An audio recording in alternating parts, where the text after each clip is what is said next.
வணக்கம் நண்பர்களே, சிறப்பு நேர்பட பேசி நிகழ்ச்சிக்கு வரவேற்கிறோம். கருப்பு பணத்தை ஒழிப்பதற்காக புழக்கத்தில் இருக்கின்ற 500 ரூபாய் 1000 ரூபாய் நோட்டுகளை செல்லாது என்று பிரதமர் மோடி அறிவித்து 24 மணி நேரம் ஆகியிருக்கிறது. இதுதான் இந்தியா முழுவதும் விவாதத்தை உருவாக்கி இருக்கிற ஒரு விஷயமாக இருக்கிறது. இப்போது வந்திருக்கிற இந்த அறிவிப்பு என்பது 24 மணி நேரத்தில் பல்வேறு விதமான தாக்கங்களை பலதரப்பட்ட மக்களிடம் ஏற்படுத்தி இருக்கிறது. குறிப்பாக சாமானியர்கள் மத்தியில் இந்த தாக்கம் என்பது பெரிதாக இருக்கிறது, அல்லது சாமானியர்கள் இதை பெரிதாக வெளிப்படுத்தக்கூடிய இடத்தில் இருக்கிறார்கள். வெளிப்படுத்த முடியாத இடத்தில் பலரும் கூட இருக்கலாம். பணத்தை பதுக்கி வைத்திருக்கிறவர்கள் வெளிப்படுத்த முடியாத ஒரு சூழலில் இருக்கிறார்களா என்கிற கேள்வியும் கூட இருக்கிறது.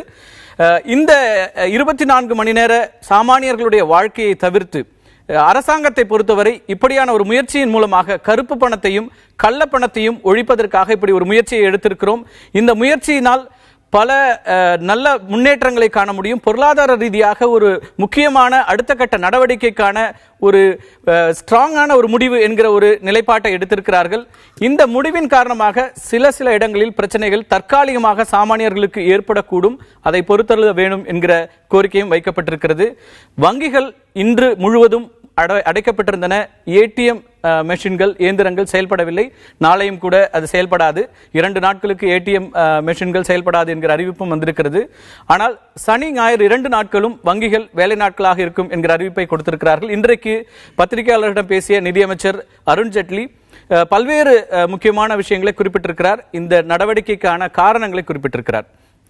அதே நேரத்தில் இன்னொரு பக்கம் காங்கிரஸ் உள்ளிட்ட எதிர்க்கட்சிகள் இதை கடுமையாக விமர்சிக்கின்றன. குறிப்பாக தமிழகத்தில் இருக்கிற கட்சிகளும் கூட இந்த கோரிக்கை அல்லது இந்த நடவடிக்கை என்பது கள்ளப்பணத்தையோ அல்லது கருப்பு பணத்தையோ ஒழிப்பதற்கான முயற்சி என்பதை வரவேற்கிறோம். ஆனால் அதனால் ஏற்படுகின்ற சாமானியர்களுக்கு ஏற்படுகின்ற இந்த பிரச்சனைகள் முற்றிலுமாக மாற்றப்பட்டிருக்க வேண்டும், அதற்கான அணுகுமுறை வேறாக இருந்திருக்க வேண்டும் என்கிற கருத்துக்கள் முன்வைக்கப்படுகின்றன.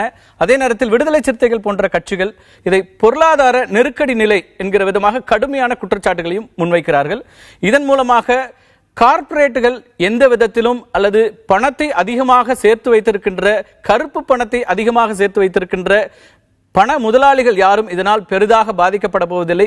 பாதிக்கப்பட போவது ஏழைகள் தான், சாமானியர்கள் தான், நடுத்தர வர்க்கம் தான் என்கிற கருத்தை அவர்கள் முன்வைக்கிறார்கள். குறிப்பாக இந்த நடவடிக்கையின் மூலமாக இன்று நாள் முழுவதுமே புதிய தலைமுறையில் நேற்றிலிருந்து நாம் ஒளிபரப்பி வருகிறோம். சாமானியர்கள் தமிழகத்தில் மட்டுமல்ல இந்தியா முழுக்க பல்வேறு கட்டங்களில் சுபமுகூர்த்த தினமாக இருக்கிறது, பல நிகழ்ச்சிகள் தடைபடுகின்றது, அவர்களுடைய அன்றாட வாழ்க்கை பாதிக்கப்பட்டிருக்கிறது என்கிற அந்த கருத்துக்களை எல்லாம் பதிவு செய்கிறார்கள். அதே நேரத்தில் பொதுமக்கள் மத்தியில் இருந்தும் கூட இது வரவேற்கத்தக்க அம்சம் என்கிற கருத்தும் பெரிதாக வந்து கொண்டிருக்கிறது. அதையும் மறுப்பதற்கில்லை. இன்றைய நம்முடைய விவாதத்தில் இந்த நடவடிக்கை என்பது கருப்பு பணத்தை கள்ளப்பணத்தை அழிப்பதற்காக முற்றாக ஒழிப்பதற்கு பயன்படுமா, சாமானியர்கள் இதனால் எந்த அளவில் பலனடைய போகிறார்களா அல்லது பாதிக்கப்பட போகிறார்களா, இதுதான் நாம் பேச இருக்கின்றோம். இன்றைய நம்முடைய அரங்கத்திற்கு 6 சிறப்பு விருந்தினர்கள் வந்திருக்கிறார்கள். நம்முடைய இணைகிறார்கள் காங்கிரஸ் கட்சியினுடைய திரு பீட்டர் அல்போன்ஸ், தன்னுடைய அண்ணா நகர் இல்லத்திலிருந்து நம்மோடு இணைகிறார். அதே போல பாரதிய ஜனதா கட்சியினுடைய மூத்த தலைவர்கள் ஒருவரான திரு SR சேகர், மூத்த பத்திரிகையாளர் திரு RK ராதாகிருஷ்ணன், பொருளாதார நிபுணர் திரு சோம வள்ளியப்பன், வங்கி அதிகாரிகள் சங்கத்தின் சார்பாக திரு M சண்முகம், புதுச்சேரியிலிருந்து நம்மோடு இணைகிறார் விடுதலை சிறுத்தைகள் கட்சியினுடைய பொதுச் செயலாளர் திரு ரவிக்குமார். அனைவரையும் இந்த நிகழ்ச்சிக்கு வரவேற்கிறேன். ரவிக்குமார், உங்கள்கிட்ட இருந்தே தொடங்கலாம். மிக கடுமையான வார்த்தைகள் உங்களுடைய தலைவர் அறிக்கையில் இருக்கிறது. பொருளாதார நிதி நெருக்கடி நிலையை மோடி அரசாங்கம் உருவாக்கி இருப்பதாக ஒரு குற்றச்சாட்டை முன்வைக்கிறீங்க. எந்த அடிப்படையில் சொல்றீங்க?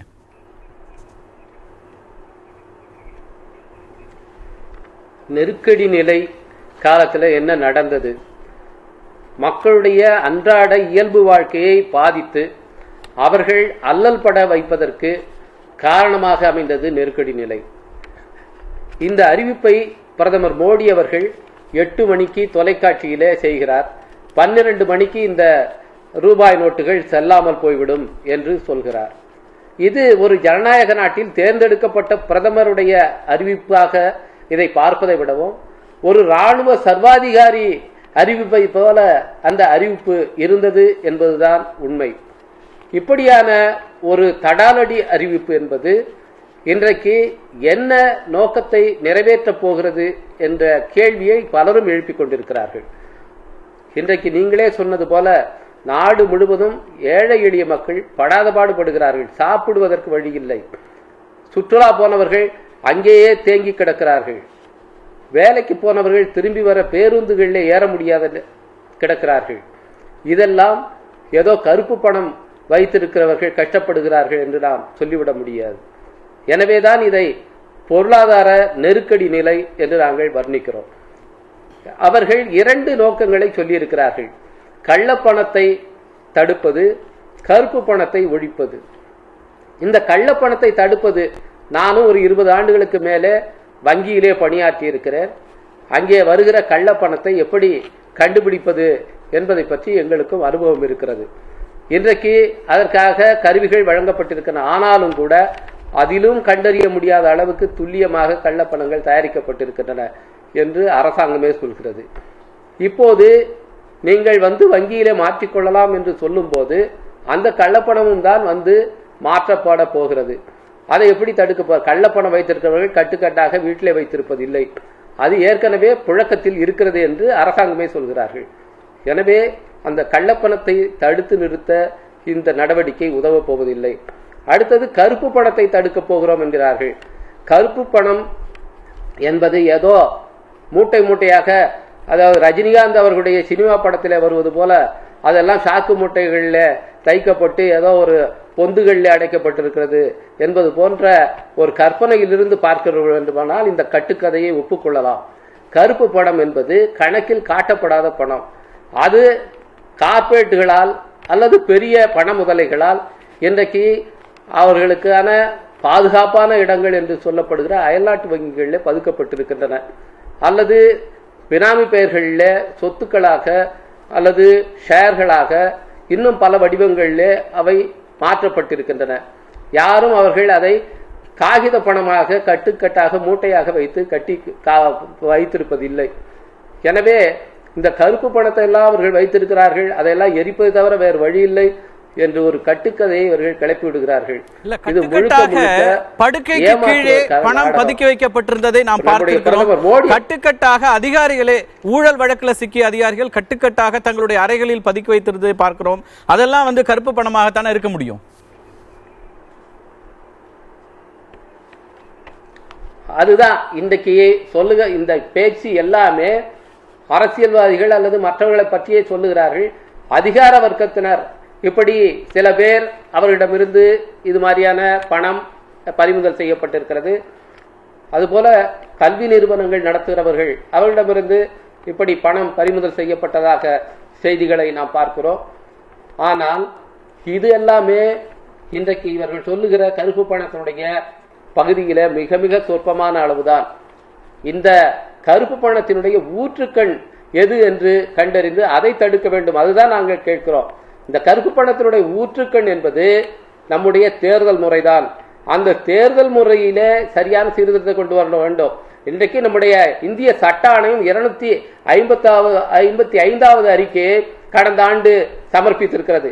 அதிலே இந்த பண புழக்கத்தை, தேர்தலில் பணத்தினுடைய இன்ஃபுளுன்ஸை எப்படி கட்டுப்படுத்துவது என்று ஒரு நீண்ட அவர்கள் ரெக்கமெண்டேஷன் கொடுத்திருக்கிறார்கள். அதுல ரொம்ப சொல்றாங்க எப்படி பணம் வருதுன்னா, கண்டெய்னர்ல வர்ற பணம் அதுக்கப்புறம் ட்ரக்குகள்ல மாற்றப்பட்டு ட்ரக்குகள்ல இருந்து பிரித்து சூட்கேஸ்களில் அடைக்கப்பட்டு அதற்கு பிறகு வாக்காளருடைய பாக்கெட்டுகளுக்கு போய் சேர்கிறது என்று வேற யாரும் பத்திரிகையாளர் சொல்ல, எதிர்கட்சிகள் சொல்ல, சட்ட ஆணையத்தினுடைய அறிக்கை சொல்கிறது. அதுவும் முன்னாள் தலைமை தேர்தல் அதிகாரி குரோஷி அவர்கள் தமிழ்நாட்டை உதாரணமாக வைத்துத்தான் பலவற்றை எழுதியிருக்கிறார், தன்னுடைய புத்தகமாகவே எழுதியிருக்கிறார். இப்படியான சட்ட ஆணையத்தினுடைய பரிந்துரைகளை அவர்கள் 3 உச்சநீதிமன்ற தீர்ப்புகளை அவர்கள் சுட்டிக்காட்டி இருக்கிறார்கள்.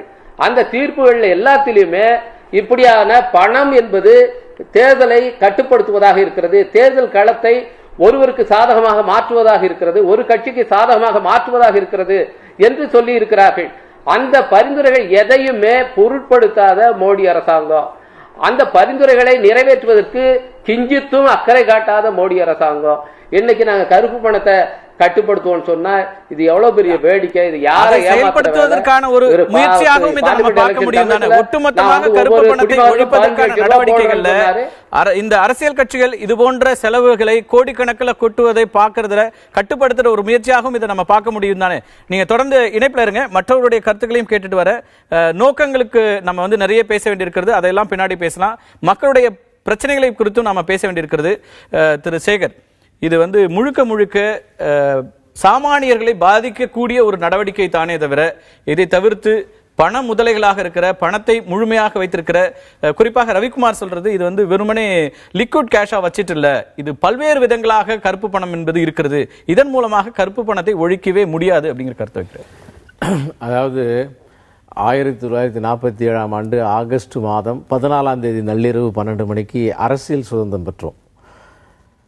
2016ஆம் ஆண்டு நவம்பர் மாதம், அது ஆகஸ்ட் மாதம், இது நவம்பர் மாதம் 8ஆம் தேதி நள்ளிரவு 12 மணிக்கு இந்தியா பொருளாதார சுதந்திரம் பெற்றது. நீங்களும் நவம்பர் புரட்சியில ரொம்ப இல்ல, அது எதுக்கு சொல்ல வரேன்னு கேட்டீங்கன்னா, இப்ப இந்த இது ஒரு நாளிலே நிர்ணயிக்கப்பட்ட முடிவு அல்ல. இது 2014 பாராளுமன்ற தேர்தலில் வெற்றி பெற்ற பிறகு சுப்ரீம் கோர்ட்டினுடைய அந்த கைடன்ஸ் மூலமாக எஸ்டிஎஃப் ஆரம்பிக்கப்பட்ட ஸ்பெஷல் டாஸ்க் ஃபோர்ஸ் வரிசையாக அதாவது இந்த வெற்றியினுடைய, இந்த திட்டத்தினுடைய மிகப்பெரிய வெற்றி ஜன்தன் யோஜனா என்று சொல்லி ஒரு 25 கோடி பேருடைய கணக்கு வழக்கு, ஒரு கணக்கை தொடக்கி இருக்கீங்க. அது காரணம் அடுத்த ஸ்டெப் இன்னைக்கு நாளைக்கு காலையில வங்கியில போய் தான் மாற்ற முடியும் என்கின்ற போது, அந்த வங்கி என்பதே ஒன்று இல்லாமல் போயிருந்தா இது செஞ்சிருக்க முடியாது. அதனால திட்டம் போட்டு இந்த பொருளாதார சீர்திருத்தத்தை செய்கிறோம். Narendra Modi has been not only elected to rule the government but to reform this nation. நீங்க சொல்ற இந்த 25 கோடி வங்கி கணக்குகள், அதுல எவ்வளவு பணம் இருக்கிறது? அல்லது அந்த வங்கி கணக்கை நீங்க உருவாக்கி கொடுத்த பிறகு அதுல எவ்வளவு ஆயிரங்களை அந்த வங்கி கணக்குல சேமிக்கக்கூடிய இடத்துல இந்த மக்கள் இருக்கிறாங்க? இல்ல, இங்க எங்க சிக்கல் வருதுன்னா, இவங்க கேள்வி எழுப்புறது, நீங்க இன்னைக்கு இருக்கிற 86.4% இந்த பணப்புழக்கம், இன்னைக்கு இருக்கிற புழக்கத்தில் இருக்கிற பணத்துல 16.5 லட்சம் கோடி புழக்கத்தில் இருக்கிற பணத்துல 1000 ரூபாய் நோட்டுகளாகவும் 500 ரூபாய் நோட்டுகளாகவும் இருக்கிறதுல 86% மேல இருக்கின்றாங்க. இந்த 86%த்துல 80% 90% முழுக்க முழுக்க பெருமுதலாளிகள்கிட்டையும் கார்பரேட்ஸ் கிட்டையும் இருக்கிற நேரத்துல நீங்க எஞ்சி இருக்கிற ஒரு 10,000மோ 5,000மோ 20,000மோ வைத்திருக்கிற, அல்லது அதுவும் கூட இல்லாம 1000க்கும் கீழே நீங்க சொன்ன ஜன்தன் இந்த திட்டத்துல உருவாக்கப்பட்ட வங்கி கணக்குகள் எல்லாம் எவ்வளவு ரூபாய் இருக்க முடியும்? இதுல அதிகமா பாதிக்கப்படுறது இந்த சாமானியர்கள் தானே அப்படிங்கிற கேள்விதான் வருது. இல்ல, இப்ப இது வந்து ஒரு ரிஃபார்ம், இது ஒரு மிகப்பெரிய புரட்சிகரமான சீர்திருத்தம். பிரதமர் மோடி அவர்களுடைய உரையில மிக தெளிவாக சொல்லியிருக்கிறார், இந்த நாட்டின் சாதாரண குடிமகன் தான், அவனுக்கு அநீதி இழைக்கப்படக்கூடாது என்பதற்காக 2 நாளைக்கு பொறுத்திருங்கன்னு சொல்றோம். இன்றைக்கு நம்ம மீது வைக்கப்படுகின்ற விவாதங்கள்ல நீங்க ஊடகங்கள்ல பார்க்கின்ற போது எல்லா அரசியல் கட்சி தலைவர்களும் கருப்பு பணத்தை ஒழிப்பதிலே எங்களுக்கு ஆட்சேபனை இல்லை. பட் இந்த 2-3 சிரமங்கள், இந்த 2-3 நாள் சிரமங்களை சொல்லியிருக்கிறார்கள். 2-3 நாளைக்கு தான் சிரமம். 125 கோடி பேர்ல மாணவர்கள் அல்லது முதியவர்கள் ஒரு கணக்கு போட்டு ஒரு 50 கோடி பேர் பாக்கி இருப்பாங்க, பணம் கைத்துல தினசரி வச்சிருக்கிறவங்க. அந்த 50 கோடி மாணவர்கள் தினசரி பணம் இருக்குன்றீங்களா? இல்ல, அதாவது இந்த நாட்டினுடைய சாதாரணமாக வரவு செலவுகள், நாட்டின் பழக்க வழக்கம் கேஷ் டிரான்சாக்ஷன் தான். 98% கேஷ் டிரான்சாக்ஷன் தான் இங்க நடக்கிறது. அதுதான் இந்த முறை நம்மளுடைய பழக்க வழக்கமா இருக்கு. கிரெடிட் கார்டு கூட மிக குறைவு தான். அதனால பணம் வந்து இங்கே தான் இருக்கு. இப்ப நீங்க சொன்ன இந்த கார்பரேட்னு சொன்னாங்கல்ல, இது எவ்வளவு பெரிய ஒரு மகத்தான உண்மை இல்லாத விஷயம், அல்லது போலித்தனமான குற்றச்சாட்டு, அல்லது வேண்டுமென்றே வைக்கக்கூடியது. ஏன்னா கம்யூனிஸ்ட் கட்சிகள் இதை அதாவது கருப்பு பணத்தை ஒழிக்கிறோம், ஆனா வந்து ஏழைகளுடைய வயிற்றில் அடிக்கிறது 2 நாளைக்கு கஷ்டங்கிறாங்க.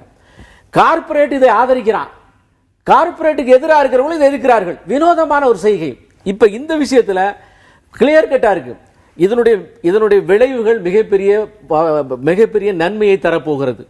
இந்த விளைவுகள், இதே போன்ற நடவடிக்கை ஏற்கனவே எடுக்கப்பட்டது, 78 எடுக்கப்பட்டு அப்போதும் கருப்பு பணத்தை ஒழிப்பதற்கான ஒரு முயற்சி அப்படின்னு தான் சொன்னாங்க. அப்ப நடந்ததா? இப்போ எப்படி நடக்கும்? இல்ல, அப்ப நடந்த விஷயம் வேற. இப்ப அதாவது கால மாற்றங்கள்ல அன்றைக்கு இருந்த சூழ்நிலை என்ன, இன்றைக்கு என்ன சூழ்நிலை. இன்றைய கருப்பு பணம் வந்து இந்த நாட்டினுடைய அதாவது பேரலல் எக்கானமி இங்கே உருவாக்கி இருக்கிறது.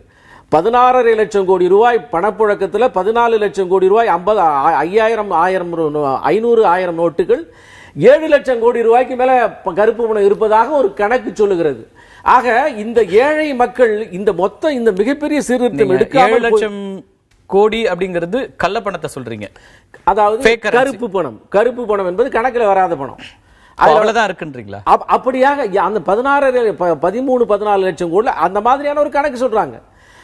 அப்படி இருக்கக்கூடிய கணக்குல அந்த பணம் வங்கிக்கு நாளை மறுநாள் போயாகணும், இல்லைன்னா அது அடுப்பு இருக்கிறதுக்கு போயாகணும். இதை நம்ம 1 மாசம் 50 நாள் அவகாசம் இருக்கு, அதுக்குள்ள அவங்க போய் மாத்திக்கலாம். அதெல்லாம் அப்ப கணக்கு சொல்ல போறாங்க. என்ன அரசாங்க நடவடிக்கை எடுப்போம். ஆக அது வரணும். ஏன்னா இன்றைக்கு இந்த முடிவானது இந்த 3-4 நாட்கள் இந்த பண மாற்றங்கள் அதுக்கு கூட கவர்மெண்ட் ஒண்டர்ஃபுல்லா செஞ்சுட்டு வருது. சனி ஞாயிறு பேங்க் திறந்து இருக்கிறது, திங்கட்கிழமை லீவை இல்லைன்னு சொல்லி இருக்கிறது.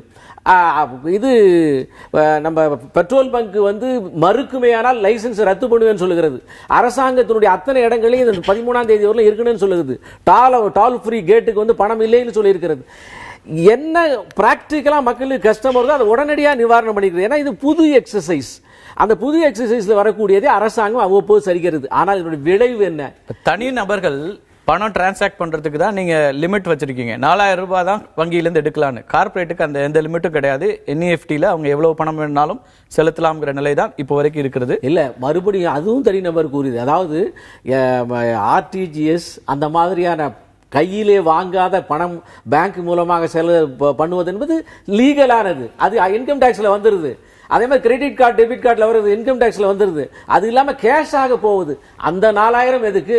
50 கோடி பேர் 60 கோடி பேர் ஒரே நாள்ல அவன் புது பணத்தை வாங்கி ஆகணும்.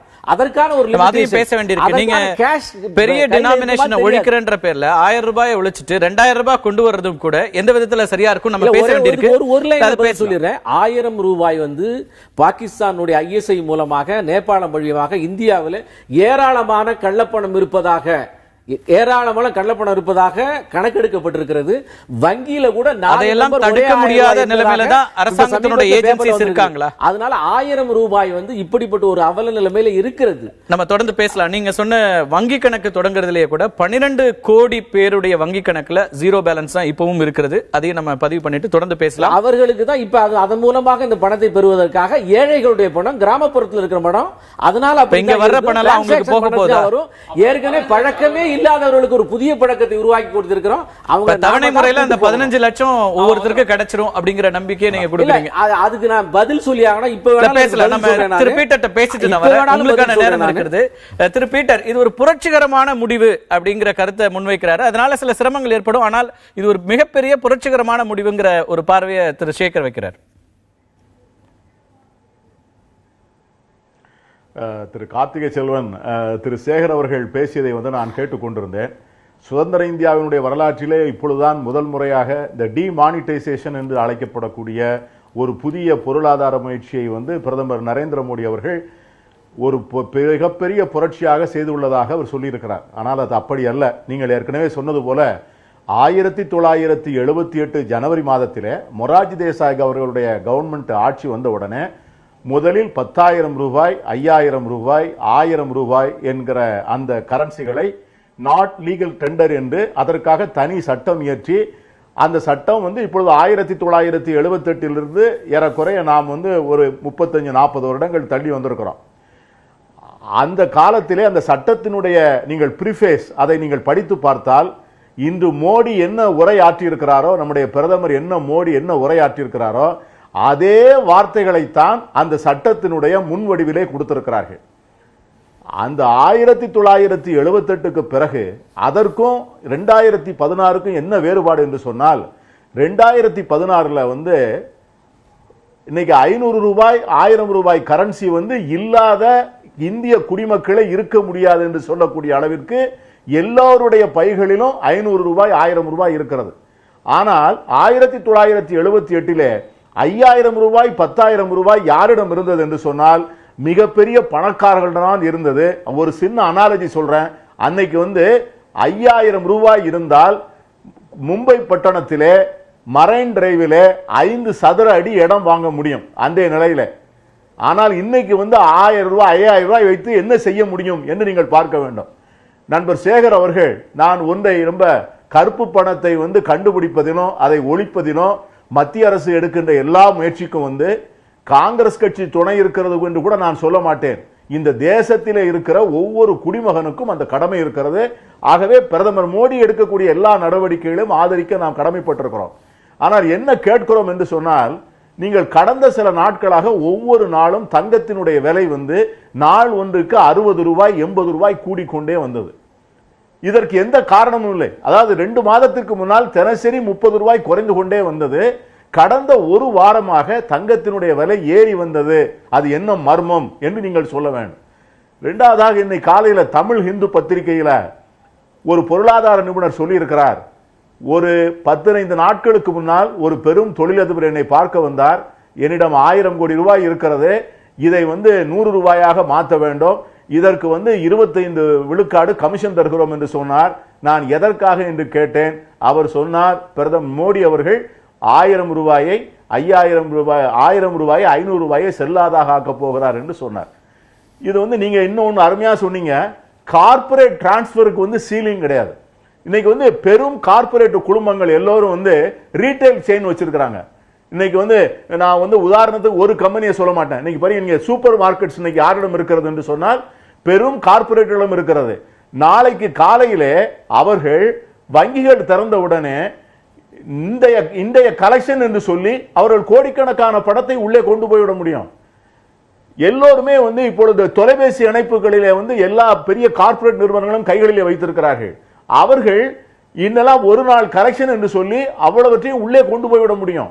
ஆனால் யார் கஷ்டப்பட போகிறார்கள் என்று சொன்னால், நான் 2 பேரை மட்டும் சொல்லுகிறேன். நான் ஒரு சட்டமன்ற தொகுதியிலிருந்து தேர்ந்தெடுக்கப்பட்டிருக்கிறேன். எங்கள் ஊரிலே சில கிராமங்களிலே பனை ஏறுவதுதான் தொழில்.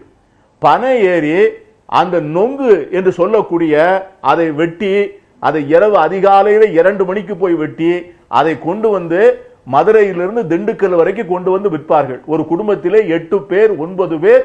அவர்கள் உடம்பை பார்த்தால் அவர்கள் உழைத்து காயப்பட்ட உடம்பாக இருக்கும்.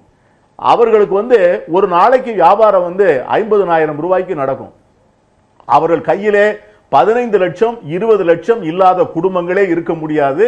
ஆனால் அதுதான் அவர்களுடைய முதலீடு. அவர்களுக்கு பேன் கார்டு கிடையாது, அவர்களுக்கு பேங்கிங் சிஸ்டம் தெரியாது. இதை போல கோழி மேய்ப்பவர்களை நீங்கள் பாருங்கள், ஆடு மேய்ப்பவர்களை பாருங்கள். 100 ஆடு வைத்திருந்தால் இன்னைக்கு அதனுடைய மதிப்பு 10 லட்சம் ரூபாய். இன்னைக்கு ஒரு 1000 கோழி இவர்கள் வைத்திருந்தால் அதனுடைய டர்ன் ஓவர் 10 லட்சம் ரூபாய். ஒரு சிறிய பெயிண்டிங் கான்ட்ராக்டரிடம் இன்னைக்கு 15 லட்சத்திலிருந்து 20 லட்சம் வீட்டிலே இருக்கும். நாளைக்கு இன்னைக்கு நம்முடைய நிதியமைச்சர் என்ன சொல்லி இருக்கிறார், 50,000 ரூபாய்க்கு மேல் இருந்தால் அதை நாங்கள் விசாரித்து அதற்கு மீது வருமான வரித்துறை நடவடிக்கை எடுத்துத்தான் கொடுப்போம் என்று சொல்லிட்டார். ரவிக்குமார் ஒரு அருமையான கருத்தை சொன்னார். 11 லட்சம் கோடி வரா கடன். நம்முடைய தணிக்கைத்துறை அதிகாரி என்ன சொல்லியிருக்கிறார் என்று சொன்னால், இந்த 15 லட்சம் கோடி வராத கடன் யாரிடம் இருக்கிறது?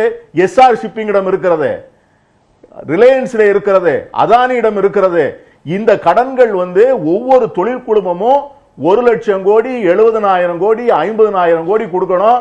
அது என்ன எழுதியிருக்கிறார் என்று சொன்னால், இந்த பணமெல்லாம் ஏற்கனவே முதலீடாக வெளிநாடு போய்விட்டது, எனவே அதை வசூலிப்பதற்கு வழியே இல்லை என்று சொல்லியிருக்கிறார். இந்த சூழ்நிலையில நான் நண்பர் என்ற சேகர் என்னை சொல்வார், காங்கிரஸ் ஆதரிக்கிறது என்று சொல்லுவார். நான் சொல்றேன், இன்னைக்கு நீங்க பேன் கார்டுன்னு சொல்றீங்கல்ல, இந்த பேன் கார்டை வச்சுதான் நீங்க ட்ரேஸ் அவுட் பண்றீங்க. அந்த பேன் கார்டை அறிமுகப்படுத்தினது காங்கிரஸ் அரசாங்கம். இன்னைக்கு ஆதார் கார்டுன்னு சொல்றீங்க, அந்த ஆதார் கார்டை அறிமுகப்படுத்தினது காங்கிரஸ் அரசாங்கம்.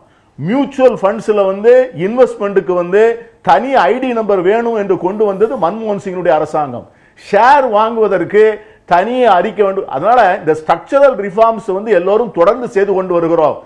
ஏன் இந்த 1000 ரூபாய் 500 ரூபாயை டிமானிட்டைஸ் பண்ணுவதில் என்ன சிரமம் இருக்கிறது என்று சொன்னால், இந்த பேங்கிங் சிஸ்டத்திற்குள்ள வராதவர்கள் தான் ஏறக்குறைய 70 விழுக்காடு. நீங்க 4 நாட்கள் பொறுங்கள், 4 நாட்கள் பொறுத்த பிறகு என்ன நடக்கிறது என்று நாம் பார்க்கலாம்.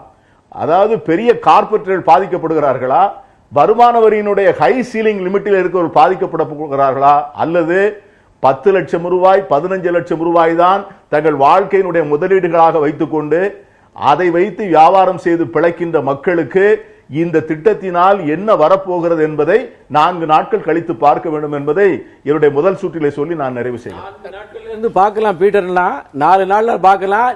உங்களுடைய இதே மாதிரி பண பதுக்கல்காரர்கள் பாதிக்கப்பட போகிறார்களா, ஏழைகள் பாதிக்கப்பட போகிறார்கள் பார்க்கலாம். இந்த கோழி, ஆடு, மாடு இதெல்லாம் பத்தி பேசுறீங்க. எல்லாம் செல்லு வச்சிருக்கா, எல்லாருக்கும் அக்கவுண்ட் இருக்கு, எல்லாரும் போட்டு எடுக்க போறாங்க. நீங்க நல்ல சினிமாக்கு கதை சொல்ற மாதிரி நல்லா பேசுனீங்க, நல்லா ரசிச்சோம். நம்ம பேசலாம் தொடர்ந்து. சிறு வியாபாரிகள் பெரிய அளவில் பாதிக்கப்படக்கூடிய ஒரு சூழல் இருக்கிறது என்கிற கருத்தை முன்வைத்திருக்கிறார். சாமானியர்கள் பல பிரச்சனைகளை சந்திச்சிட்டு இருக்கிறாங்க. இதெல்லாம் ஒரு 2-3 நாட்களுக்கு தான் இருக்கும். இதையெல்லாம் சபித்துக் கொள்ளத்தான் வேண்டும். நாட்டோட மிகப்பெரிய ஒரு திட்டத்தை அறிமுகப்படுத்தும் போது, ஒரு புரட்சியை செய்யும் போது, சேகர் அவருடைய வார்த்தையில சொல்லணும்னா கிட்டத்தட்ட நவம்பர் புரட்சிக்கு இணையான ஒரு புரட்சியா நீங்க அதை ப்ரொஜெக்ட் பண்றீங்க. இந்த புரட்சி பாதிக்கப்படுறது யார் அப்படிங்கறத தொடர்ந்து பேசலாம் ஒரு சிறிய இடைவேளைக்கு பிறகு. எதிர்த்து பேசிட்டு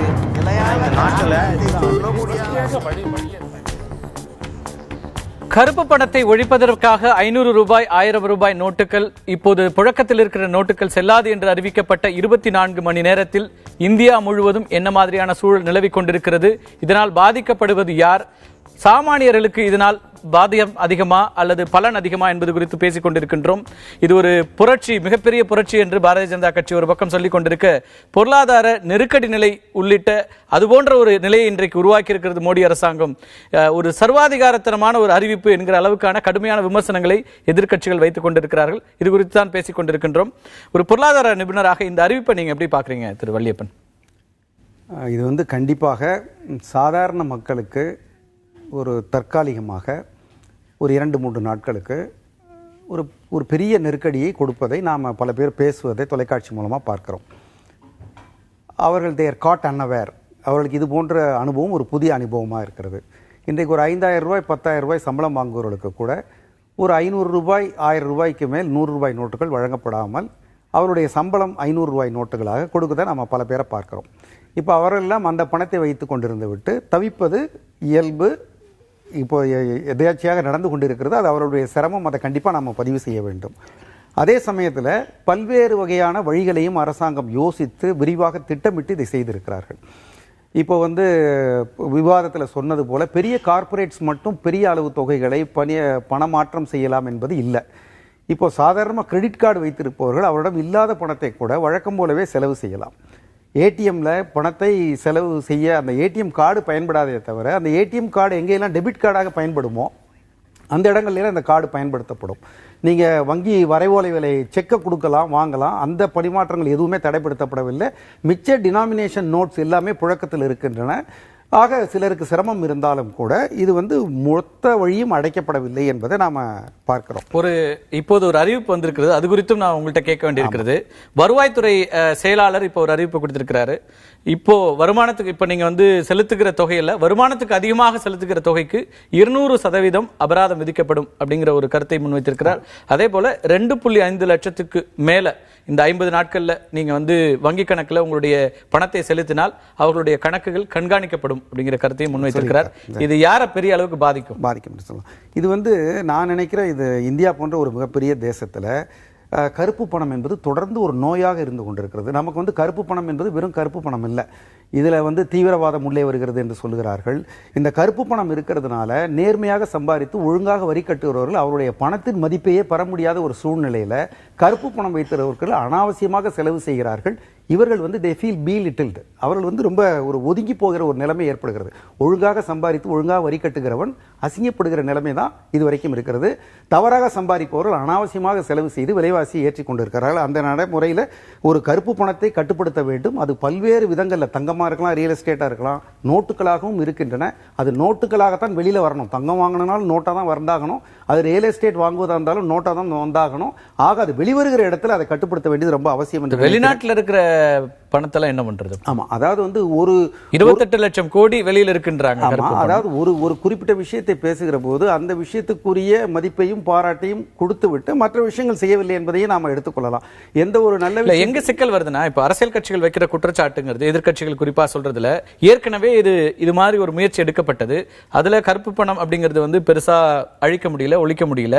அப்படிங்கிற நிலையில இப்ப என்ன செய்திட முடியுங்கிற கேள்வி இருக்கு. இப்ப நீங்க வருவாய்த்துறை செயலாளருடைய இந்த அறிவிப்பை எடுத்துக்கீங்களா, 200% அபராதம் விதிப்போம் அப்படின்னா கையில லிக்விட் கேஷா வச்சிருக்கிறவங்க இன்னைக்கு கட்டணும். கட்டுனா 200% வரி விதிப்போட அபராதத்தோட நாங்கள் எடுத்துக்கலாம் அப்படின்னா எவ்வளவு பேர் முன் வருவாங்க? இல்ல இப்போ இதுல அரசாங்கம் யார் பாதிக்கப்படுவாங்க அப்படிங்கிற இப்ப நீங்க இந்த கருப்பு பணமாக இருக்கிறது அல்லது தங்கமாக இருக்கிறது அல்லது முதலீடுகளாக இருக்கிறது இதெல்லாம் ரியல் எஸ்டேட்ல இருக்கிறது இதெல்லாம் வந்து கருப்பு பணம் மீட்கப்பட முடியறதுக்கான வாய்ப்புகள் இருக்கா இந்த முயற்சியின் மூலமா?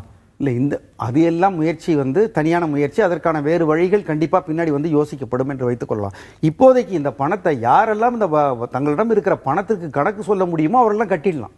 இப்போ கணக்கு சொல்ல முடியாத பணத்தையே நியாயப்படுத்துகிற ஒரு போக்கு வந்துடக்கூடாது நம்ம நாட்டில். என்ன சொல்லுகிறோம், பணம் வைத்திருக்கா கட்ட முடியல, கணக்கு கேட்கிறீர்களே தப்பு என்று சொன்னால் அப்போ இந்த அரசாங்கம் எப்படி நடக்கும்? அது ஏன் வருதுன்னா, வரி விதிப்பு சீரமைப்பு பத்தி எல்லாம் நம்ம நிறைய பேசியிருக்கிறோம். வரி கட்டுறது யாரு? ஒர்க்கிங் கிளாஸ் தான் வரி கட்டுறாங்க. ஒழுங்கா வரி கட்டுறதுங்கிறது வருமானத்தை மாதாந்திர வருமானம் பெறுகின்றவர்கள், அவர்கள் ஒர்க்கிங் கிளாஸ் தான் கட்டதை தவிர பெரும்பான்மையான ஆட்கள் வரி செலுத்துறது இல்ல. இந்த வரி செலுத்துற இந்த குரூப்ங்கிறது ரொம்ப சின்னதா இருக்குது. அவங்களே திரும்ப திரும்ப செலுத்த வேண்டி இருக்குது. நீங்க மற்ற வெஸ்டர்ன் கண்ட்ரிஸ் பார்த்தாலோ இல்ல உதாரணத்துக்கு அமெரிக்கா எடுத்துட்டீங்கன்னா அவங்க 33% நம்மாலே அங்க போய் கட்டுறதுல எந்த பிரச்சனையும் இல்லை. ஆனால் அந்த அரசாங்கம் மீண்டும் வேலை இல்லாதவர்களுக்கு அப்போ மாதாந்திர ஸ்டைஃபண்ட் வரைக்கும் கொடுக்கறாங்க. அப்படியான எந்த விஷயமும் இங்க நடத்தாம அந்த சீரமைப்புகளுக்கு எல்லாம் போகாம திரும்ப இந்த பர்டிகுலர் செக்டாரே பாதிக்கக்கூடிய ஒரு நடவடிக்கை அது இருக்கா? இந்த பர்டிகுலர் செக்டார் பாதிக்கப்படல. வரி கட்டுகிறவர்கள் மகிழ்ச்சியாக இருக்கிறார்கள். நீங்க பாருங்க, இன்றைக்கு வழக்கம் போல ஆபீஸ் எல்லாம் நடந்தது, எல்லாரும் போய் கொண்டு வந்திருந்தார்கள். சாதாரண மக்கள் சிரமப்படுகிறார்கள். அவர்கள் இன்னும் வங்கிக்கோ வரிக்கோ வரவில்லை. அவர்கள் ஒரு தற்காலிகமா 2-3 நாள் இதுல இருந்து வெளியில வந்துருவாங்க. பழைய 500 ரூபாய் நோட்டுக்கு புது 500 ரூபாய் நோட்டு வந்துவிடும், 2000 ரூபாய் நோட்டு வந்துவிடும். நார்மலா அவர்களுக்கு வழக்கம் போல புதிய நோட்டுகள்ல சம்பளம் கொடுக்கப்படும், இயல்பு வாழ்க்கை வந்து விடுவார்கள். யாரெல்லாம் இந்த வருமானத்தை காண்பிக்காமல் இப்போ ஏகப்பட்ட பேர் தொடர்ந்து எதுக்கு ஒருத்தர் 20 லட்சம் ரூபாய் இதுவரைக்கும் வங்கிக்கும் கொண்டு வராம கணக்குக்கும் கொண்டு வராம வைத்து இருந்துவிட்டு தன்னை ஏழை என்று சொல்லிக் கொள்ள வேண்டும்? இல்ல, அரசாங்கத்திற்கு இது எதுவுமே கணக்குக்கு வரவில்லை என்றால் அரசாங்கம் 17 லட்சம் கோடி ரூபாய்க்கு நலத்திட்டம் போடுது. விவசாயத்துக்கு மானியம் கொடுக்க வேண்டும், நாம் உரத்துக்கு மானியம். நீங்க விவசாயத்தை பத்தி பேசுறதுனால இங்க 70 ல இருந்து 80% விவசாயத்தை நம்பி இருக்கிற அதுல இருந்து உழைக்கிறவங்க அவங்களுக்கு வங்கி கணக்குகளோ இதெல்லாம் வச்சுட்டு செய்யறது இல்ல. அதுக்கு டாக்ஸ் எக்ஸம்ஷன் எல்லாமே இருக்கிறதுனால அவங்க லிக்விட் கேஷா வச்சிருப்பாங்க. இப்ப அதெல்லாம் கொண்டு வந்து செலுத்த வேண்டிய அவசியம் வருது. இப்போ நம்மளுடைய நிதியமைச்சரே சொல்லி இருக்கிறாரு, விவசாயிகளும் பெண்களும் அவருடைய சேமிப்பிலிருந்து இருக்கிற பணத்தை கொண்டு சேர்க்கலாம் சொல்லி இருக்காரு. இதெல்லாம் நீங்க சேமிப்பு என்பதே இன்னைக்கு எல்லாத்தையும் எங்க கொண்டு வந்துருங்க அப்படின்னு சொல்றதன் மூலமாக ஒரு மனிதர் அவருடைய குடும்பத்துல ஒரு 25,000 35,000 50,000 என்கிற வார்த்தைகளை சொல்லி இருக்கார். இதுவரைக்கும் வைத்திருந்த ஒரு பணத்தை கொண்டு கட்டலாம் என்று ஒரு 2.25 லட்சம் ரூபாயை கொண்டு ஒரு வங்கியில போட்டுவிட்டு அதற்கு என்னிடம் கணக்கு இல்லை, அது என்னுடைய பணம் என்று சொன்னால், இதற்கு முன்னாடி ஒரு ஸ்கீம் கொடுத்தாங்க. பல முறை இந்தியாவில் நீங்க வரி கட்டாதவர்கள் நீங்கள் யார் என்றே நாங்கள் சொல்லவில்லை, உங்களுக்கு செப்டம்பர் 30ஆம் தேதியோட அவர் ஒரு நேரம் கொடுத்தார், அதுக்கப்புறம் வார்னிங் கொடுத்தார். இதுக்கு பிறகு நான் கடுமையான நடவடிக்கை எடுப்பேன். ரொம்ப சொற்பம். என்ன அதிகபட்ச ஸ்லாப் வரியோ அதுவும் அதற்குண்டான ஒரு வட்டியும் என்பது போலதான் இருந்தது. அந்த இடத்துல கொடுத்து விட்டு வந்தவர்கள் ஒரு 65,000 கோடி. நீ எண்டு வேண்டுமானாலும் செய், கருப்பு பணத்தை நான் வெளியில் எடுத்து கொண்டு வந்து விட மாட்டேன், இதெல்லாம் இந்த இந்தியாவில் செய்யவே முடியாது என்பது போன்ற ஒரு நினைப்பு இருந்தது. இப்போ அசைத்து பார்க்கப்பட்டிருக்கு. பேசலாம். திரு பீட்டர், குறுக்கிட விரும்புறீங்க? அதாவது நான் நம்ம பொருளாதார நிபுணர் சோம வள்ளியப்பனிடம் ஐ எம் ஏ லேமன், நம்ம இன்னைக்கு செய்யற வாதம் இதை பார்த்து கொண்டிருக்கின்ற கோடிக்கணக்கான மக்களுக்கு தெரியணும். நான் ஏற்கனவே என்ன சொன்னேன் அப்படின்னு கேட்டீங்கன்னா, சாதாரணமாக இந்த கிராமங்களிலே கூட்டு குடும்பங்களாக இருக்கக்கூடியவர்களுடைய வீட்டிலே 10 லட்சம் ரூபாய் 15 லட்சம் ரூபாய் என்பதெல்லாம் மிக சாதாரணமான தொகை என்பதை நான் அவர்களுக்கு தயவு செய்து தெரியப்படுத்த. 2.5 லட்சத்தை பெரிய தொகைன்னு சொல்றாரு அவரு. ஆனா இன்னைக்கு ஒரு கிராமத்துல ஒரு கொத்தனார் கான்ட்ராக்ட் எடுத்து ஒரு 5 கொத்தனாரை வச்சு வேலை பார்க்கிற ஒரு வீட்டுல நிச்சயமாக 10 லட்சம் ரூபாய் இருக்கும். நீங்க காய்கறி கமிஷன் கடையில, நீங்க கொத்தவால் சாவடியில நீங்க காலையில போய் பாத்தீங்கன்னா அதிகாலையில 2 மணிக்கு அந்த தாய்மார்கள் மடியிலே துணியை கட்டி கொண்டு ஆப்பிள் மாதுளை போன்றவற்றை எல்லாம் உடனே வாங்கி அங்கேயே வியாபாரம் செய்கின்றவர்கள் மடியிலே பாத்தீங்கன்னா 10 லட்சம் ரூபாய் இருக்கும். அந்த 10 லட்சம் ரூபாய் தான் அவர்களுடைய முதலீடு. அவர்கள் நாளைக்கு அந்த பணத்தை வங்கிக்கு கொண்டு வந்தால் 200 விழுக்காடும் அதற்கு அபராதமும் நீங்கள் கட்ட வேண்டும் என்று சொன்னால், அதற்கு நீங்கள் அதற்கு கணக்கு கொடுங்கள் என்று அந்த தாய்மார்களிடம் நீங்கள் கேட்டால் அவருடைய நிலைமை எப்படி இருக்கும்? அது இந்த நாட்டில் அதை தாங்கக்கூடிய சக்தி அவர்களுக்கு இருக்கிறதா என்பதையும் நீங்க சோம வழியை பண்ண நான் கேட்கிறேன். நன்றி பீட்டர். இது ரொம்ப வேலிடான பாயிண்ட் அவர் ரைஸ் பண்றாரு. பல இடங்கள் இன்னைக்கு நேரலையில நம்ம நேயர்கள் பல பேரும் கூட இது போன்ற உதாரணங்கள் அடுக்குனாங்க. காலையில ஒரு கோயம்புத்தூர்ல ஒரு என்ஜினியர் பேசுறாரு, இன்னைக்கு 50,000 ரூபாய்க்கு கையில வச்சிருக்காரு, 500 ரூபாயாக இன்னைக்கு சிமெண்ட் வாங்குறதுக்கும் கம்பி வாங்குறதுக்கும். இப்ப இந்த மாதிரி நிறைய தொழில்கள், சிறு தொழில்கள் பண்ற எல்லாருக்கிட்டையுமே லிக்விட் கேஷ் ஒன்று இருக்கும், அல்லது நிலத்தை விற்கிறாங்க. நீங்க பல பேருக்கு தெரியும் இன்னைக்கு வந்து பத்திரப்பதிவு என்ன மாதிரி நடக்குது இந்த விஷயங்கள்லாம். இவங்கெல்லாம் அதிக அளவில் பாதிக்கப்படுறது. குறிப்பாக இல்லத்தரசிகள் இந்த மாதிரி இருக்கிறவங்கள்ட்ட இருக்கிறது. சிறு சிறு கூட்டு குடும்பங்கள்ல நீங்க சொன்ன மாதிரி சவுத்துல இப்ப திரு பீட்டர் குறிப்பிட்ட மாதிரி நிறைய குடும்பங்கள்ல 5 லட்சம் ரூபாய்ங்கிறது ரொம்ப சாதாரணமான ஒரு பணமாக, சாதாரண இல்ல, அவங்களுக்கான தொழிலுக்கான தேவையாக வச்சிருக்கிற ஒரு சூழல் இருக்கும். அவங்களெல்லாம் தான் இன்னைக்கு வந்து அது நேரடியா பாதிக்குங்கிற நிலையில். இது வந்து இதுல பாதிக்கும் என்பதிலையும் இது போன்ற சூழ்நிலைகள் இருக்கு என்பதிலையும் எனக்கு மாற்று கருத்து இல்லை. நான் அவர்களே ஒரு கனிவோடு தான் நம்ம பார்க்க வேண்டும், அவர்களுக்கு இந்த சிக்கலை தீர்க்க வேண்டும் என்று நினைக்கிறேன். அது எவ்வளவு தூரம் உண்மையோ அதே அளவு தூரம் நாம வந்து இப்ப தற்காலிகமா என்றாவது ஒரு நாள் இந்த முடிவை எடுத்து நாம இந்த நிலையிலிருந்து பெற வேண்டும். இதிலிருந்து மாறி நம்மளுடைய ஆர்கனைஸ்ட் எக்கானமியினுடைய அளவு பெரிதாகி வரி கட்டுவர்களுடைய எண்ணிக்கை அதிகமாகி வரி அளவு குறைந்து பணவீக்கம் குறைந்து வரி விகிதங்கள் குறைந்து அரசனுடைய வருவாய் அதிகரித்து அரசு எல்லா மக்களுக்கும் செய்யக்கூடிய ஒரு நிலைமை வர வேண்டும். அரசு கடன் வாங்கியே செய்யும், அரசு வரி போட்டால் கட்ட மாட்டார்கள், அரசு வரி கட்டாமல் இருப்பதற்கான வழிகளை சொல்வார்கள் என்பதாகவே நாம் இவ்வளவு பெரிய தேசத்தை தொடர்ந்து நடத்தி கொண்டிருந்தால் என்றாவது ஒரு நாள் நமக்கு சிக்கல் வரும். என்றாவது ஒரு நாள் எடுக்கிற முடிவு இப்பொழுது எடுக்கப்பட்டிருக்கிறது. இப்போ நீங்க இப்போ ஐயா அவங்க பீட்டர் அவர்கள் சொன்னது போல இருக்கிறவர்கள் என்ன செய்யலாம், இப்பொழுது இந்த பணத்தை கொண்டு போய் கட்டிவிட்டு அங்கங்கே அவர்களுக்கான அமைப்புகள் இருக்கின்றன. இந்த அமைப்புகள் மூலமாக ஒரு ரெப்ரசன்டேஷன் கொடுக்கலாம். இந்த தொழில், இந்த குறிப்பிட்ட தொழில் இப்படி இருக்கிறது, என்ன இப்ப என்ன பண்ண போறாங்க, பணத்தை கொண்டு போய் கட்டினால் அபராதத்தை திருப்பி மக்களிடம் தானே வசூல் பண்ணணும். ஒரு நோட்டீஸ் வரும், நோட்டீஸ் வந்து அந்த நோட்டீஸ் எல்லாம் எடுத்துக்கொண்டு எல்லாரும் ஒன்றாக சேர்ந்து கொண்டு அதற்கு ஒரு பதில் ஒன்று தயாரித்து அதை போய் ரெப்ரசன்ட் பண்ணலாம். நீங்க ஒரு ஓவர் நைட்ல நீங்க வந்து ஒரு அறிவிப்பை கொடுக்கிற இடத்துல நோட்டீஸ்க்கு இவங்க போய் இதெல்லாம் நடைமுறையில நீங்க யோசிச்சு பார்க்கணும். பல விஷயங்கள்ல நம்ம தொடர்ந்து பேசலாம். இல்ல ஒரு கால் நிறைய கருப்பு பணம் பதுக்கி வைத்திருப்பவர்கள் நமக்கு தெரியும். நீங்களே சொன்னீங்க இப்போ நிலப்பதிவுல எவ்வளவு நடக்கிறது என்று. அப்ப அந்த பணம் எல்லாம் இது போன்ற மக்களிடம் வரவில்லை, அது போன்ற பணங்கள் எல்லாம் இருக்கிறது. அந்த பணத்தை எல்லாம் நம்மளுடைய நாட்டிலிருந்து எப்ப வெளியில் எடுப்பது? நிறைய லோவர் மிடில் கிளாஸும் நம்ம பேசுற எல்லாமே அன்ஆர்கனைஸ் செக்டர்ல தான் நிறைய பேசுறோம். அங்க இருக்கிற சிக்கல்களை பத்தி தான் பேசிட்டு இருக்கோம். நம்ம பேசலாம். ஆர்கே, இல்ல இது பிளாக் ஆக்டிவிட்டிஸ்ங்கிறது அதுல புரிதலே வரலாம்னு நினைக்கிறேன். பிளாக் ஆக்டிவிட்டிஸ்ங்கிறது நீங்க சொல்ற இந்த 28 லட்சம் கோடி வெளியிருக்கிறதும் இங்க இருக்கிற கருப்பு பணமும் எல்லாம் சேர்த்துதான். அதாவது ரியல் எஸ்டேட் இருக்கிற பணம், ப்ராமிசரி நோட்ஸ்ல இருக்கிற பணம், டாக்ஸ் ஹேவன்ஸ்ல இருக்கிற பணம், இதெல்லாம் சேர்ந்துதான். அது அப்போ ஒரு ஆக்ஷன் எடுக்கும்போது எல்லாத்தையும் சேர்ந்து எடுக்கணும். அது எப்படி நீங்க கார்பரேட்ஸ் மட்டும் இது பண்ணிட்டு வேண்டாம் ஒரு விஜய் மலை வேணா அங்க இருந்துக்கலாம், ஒரு அம்பானி வேணா இது கோதாவரி பேசினுக்காக பணம் கட்ட வேண்டாம்னு ஆரம்பிச்சீங்கன்னா அது எங்க போய் நிற்கும்? அதாவது பெரிய ஒரு ரெவல்யூஷன் தான். அதாவது ஜனங்களை தாக்குகின்ற ஒரு மாபெரும் புரட்சியாகத்தான் இது பரிணமிக்கிறது தவிர வேற ஒண்ணுமே கிடையாது இந்த என்டையர் சிஸ்டத்துல வந்து. ஏனென்றால் இப்போ வந்து பீட்டர் சார் சொன்ன மாதிரி இது ஒன்றும் பெரிதாக வந்து பெட்டு கடியில வச்சிருக்கிறோம், இது அந்த மாதிரியான ஆளுகள் இருக்காங்க. ரியல் எஸ்டேட்ல நீங்க சொன்ன மாதிரி ஒரு ரியல் எஸ்டேட்ல இருந்தா ஒரு லேண்ட் விற்கும் போது வரும்போது அந்த வேல்யூவை தவிர இருக்கிற, அதாவது கவர்மெண்ட் நிர்ணயித்த அந்த வேல்யூக்கு அதிகமா இருக்கிற பணம் வந்து கருப்பு பணத்தை தான் வாங்குறான். அது யாரு வாங்குறான்? மிடில் கிளாஸ் தான் வாங்குறான். ஒரு பெரிய செல்வந்தர் வந்து அது வந்து கார்பரேட்ல போய்விடும், இல்லைன்னா ஒரு ட்ரஸ்ட்டுக்கு போய்விடும். அவனுக்கு பாதிப்பே கிடையாது. பாதிப்படப்படுகிறவன் இந்தியன் மிடில் கிளாஸ். எந்த எண்ட்ல இருந்தாலும் அது தவறுனா தவறு தானே. அந்த பணமும் மீட்கப்பட வேண்டியதுன்னு இருக்கிறதான செய்யுது. நம்ம அதையும் நியாயப்படுத்த முடியும். அவன் மட்டும்தான் பாதிக்கப்படுவாங்க. அது ஏன் இந்த பிளாக் ஆக்டிவிட்டிஸ் மொத்தமா பாருங்கன்னு நான் சொல்றேன். அதாவது ஒரு இண்டஸ்ட்ரியல் ப்ரொடக்டிவிட்டி பிளாக் ஆக்டிவிட்டி நான் என்ன சொல்றேன்னா, ஒரு இண்டஸ்ட்ரியல் ஒரு ஃபேக்டரியில வந்து ஒரு தொழிற்சாலையில வந்து ஏதாச்சும் ஒரு ப்ரொடக்ஷன் நடக்குதுன்னா ஒரு 100 டன் அங்க ப்ரொடியூஸ் ஆகுதுன்னா அதுல 80 டன் கணக்குல காமிச்சு 20 டன் கணக்குல காமிக்காத வரும்போது தான் அதுதான் பிளாக் ஆக்டிவிட்டிங்கிறது. இந்த 20 டன் கணக்குல காமிக்காத பணம் கூட அங்கேயே தான் இருக்க போகுது. அது 10 ரூபா இருக்கலாம், இல்லைன்னா 200 ரூபாய் 100 ரூபாய் இருக்கலாம், 500 ரூபாய் இருக்கலாம். இதுதான் அடிப்படை பிரச்சனையே. அதாவது 1946 முதல் முறையாக டிமானிட்டைசேஷன் இந்தியாவில் நடந்த போது கூட பிரிட்டிஷார் செய்யாத ஒரு சம்பவத்தை தான் இங்க செஞ்சிருக்காங்க. அப்ப கூட 1000 ரூபாயும் 10,000 ரூபாய் தான் ஒழிச்சாங்க. அப்போ வந்து செல்வந்தர்கள் தான் பாதிக்கப்பட்டாங்க. 78 நடக்கும்போது பீட்டர் சார் சொன்ன மாதிரி அந்த இது என்னது high denomination bank notes act 1978 வந்த பிறகுதான் அந்த இதுவும் வருது. அப்போ எனக்கு 10 வயது, என் தகப்பனாரனுடைய சேலரி ரயில்வேல ஸ்டேஷன் மாஸ்டரா இருக்காரு, 325 ரூபாய் சேலரி. அப்பவும் ஒழிக்கிறாங்க. அப்ப யார ஒழிக்கிறாங்க? 10,000 ரூபாய், 5,000 ரூபாய், 1000 ரூபாய். இதுல நான் பாதிக்கப்படல. இன்று நடக்கும் இந்த சம்பவத்தில் பாதிக்கப்படுவர்கள் ஒன்லி மிடில் கிளாஸ் என்ற ஒரு பிரச்சனை இருக்கிறது. எப்படி நீங்க ட்ரேடர்ஸை ப்ரொடெக்ட் பண்ண போறீங்க? இந்த கோயம்பேடு எக்ஸாம்பிள் ஆனாலும் சரி, எந்த ஒரு எக்ஸாம்பிள் ஆனாலும் சரி. அதே போல வந்து இப்போ பெனாமி அக்கவுண்ட்ஸ் வந்து நீங்க என்ன பண்ண போறீங்க? எத்தனையோ பேர் பெனாமி தான். இப்போ வந்து படங்களே வந்து வாட்ஸ்அப்ல வர ஆரம்பிச்சிருது.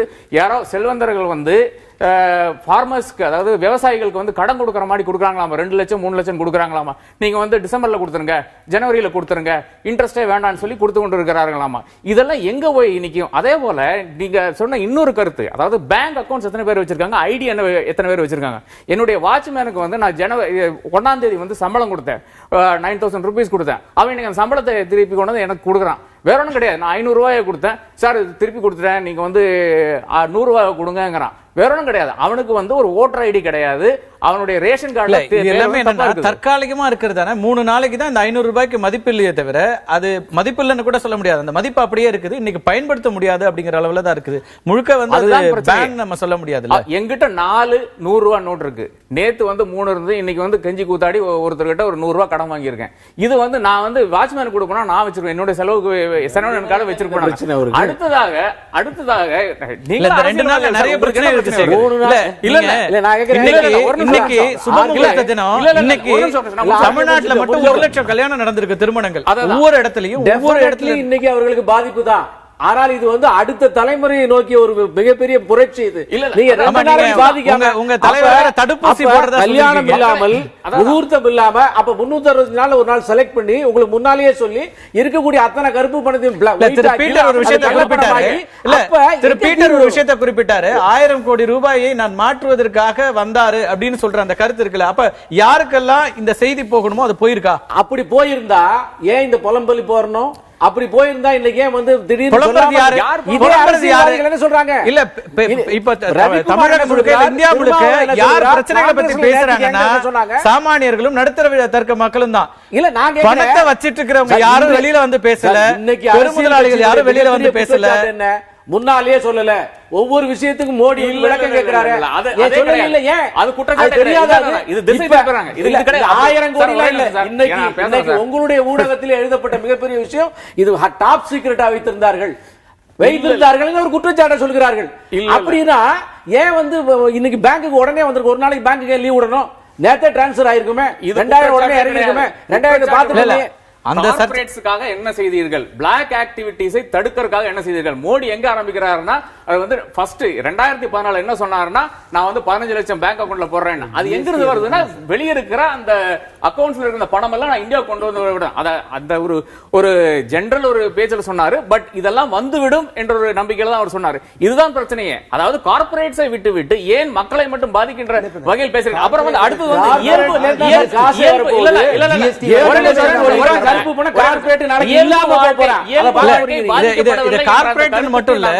முதலாளிகளாக வச்சுப்போம், பெரும் அளவுக்கு பணத்தை வைத்திருக்கிற பல்வேறு தொழில்களை செய்து கொண்டிருக்கிற அத்தனை பேர் யாரு கணக்கில் கொண்டு வராமல் இருக்கிறார்களோ. இப்ப அரசியல் கட்சிகளுக்கு என்ன பாதிப்பு வரும்? அரசியல் கட்சிகள் டொனேஷன் சொல்லிட போறீங்க, என்ன பாதிப்பு உங்களுக்கு? இல்ல அதாவது நீங்க செக்மெண்ட் அன்பளிப்பாக வந்த பணம் நீங்க வந்து டாக்ஸ்ல வந்து வேற ஒன்னு லிங்க் பண்ணி இதுக்கு ஒரு வேற ஒரு லிங்க் பண்ணி ஆகவே இது சரியில்லைன்னா இல்ல. ஏன் அரசியல் கட்சிகள் இன்னைக்கு தேர்தல் சீர்கேட்ல பெரிய அளவுக்கு கமிஷன் என்ன குற்றச்சாட்டு வைக்குது? கோடிக்கணக்கான பணம் இங்க செலவழிக்கப்படுறது, அங்கதான் 500-1000 ரூபாய் நோட்டுகள் போகுது அப்படின்னா இதெல்லாம் உங்களுக்கு எந்த பிரச்சனையும் கிடையாது. எந்த அரசியல் கட்சி என்ன இதுல பிரச்சனையை சந்திக்க போகுது? இது தவறான விஷயம். நான் பாரதிய ஜனதா கட்சி மட்டும் எல்லா கட்சிகளையும் தான் நான் சொல்றேன். பாரதிய ஜனதா கட்சிக்கு 20,000 ரூபாய்க்கு மேல நாங்க யார்கிட்ட வாங்கினாலும் செக்ல தான் வாங்குறோம்.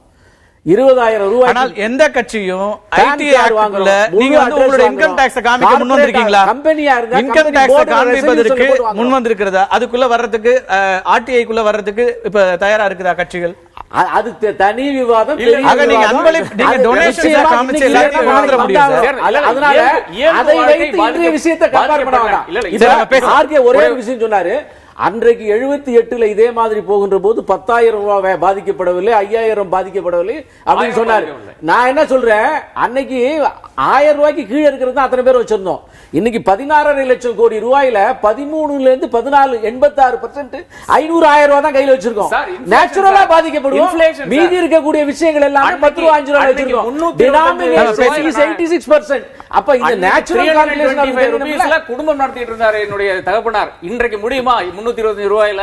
அதுதான் தலையாய கேள்வி. இரண்டாவதா இயல்பு வாழ்க்கை பாதிக்கப்படலன்னு சொல்றாங்களே, சென்னையில வந்து யாராச்சும் இன்னைக்கு வந்து ஏதாச்சும் ஒரு பகுதியில் போயிருந்தீங்கன்னா தெரியும் எத்தனை கடைகள் ஓபன் ஆயிருக்கு. சென்னை மட்டும் இல்ல, எல்லா கிராமப்புறங்களிலும் தினக்கூலிகளா இருக்கிறவங்க, வாரக்கூலிகளா இருக்கிற எல்லாருக்கும் அந்த சிக்கல் இருந்துச்சு.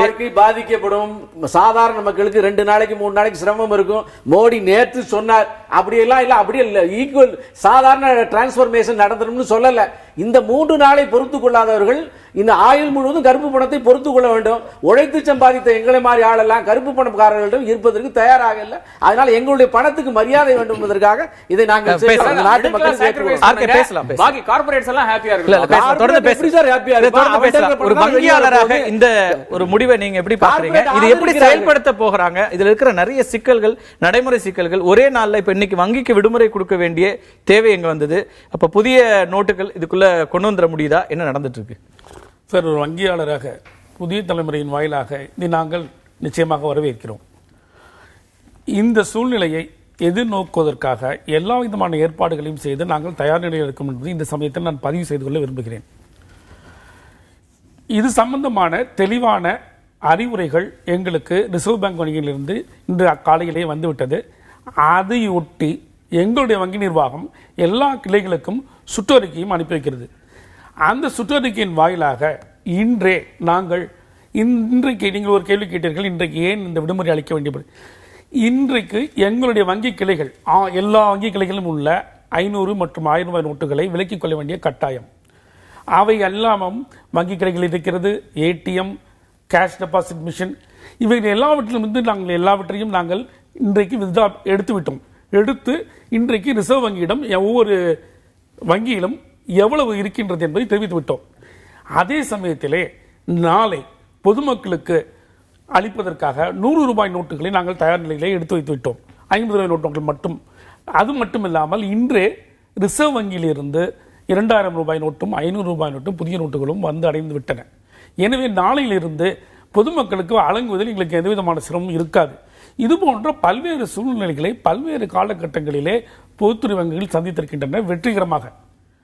அதில் குறிப்பாக நான் சொல்ல வேண்டும், இதுல வந்து கிட்டத்தட்ட நீங்க 16 லட்சம் கோடி ரூபாயை இந்த 50 நாட்கள்ல திரும்ப பெற்று அதற்கு பதிலாக வேற டெனாமினேஷன்ஸ்ல நம்ம கொடுக்க வேண்டியிருக்கிறது, அல்லது புதிய பணத்தை கொடுக்க வேண்டியிருக்கிறது. இதை எதிர்கொள்ற அளவுக்கு வங்கிகள்ல இந்த 50 நாட்கள்ல செய்ய முடியுமா? குறிப்பா அடுத்த 2-3 நாட்கள் என்பது பெரிய அளவிற்கு இப்ப வந்து மக்கள் அங்க வந்து வர வேண்டிய சூழல் இருக்கிறது. ஏன்னா பணம் இல்லாம சூழல் இருக்கு, ஏடிஎம் இல்ல.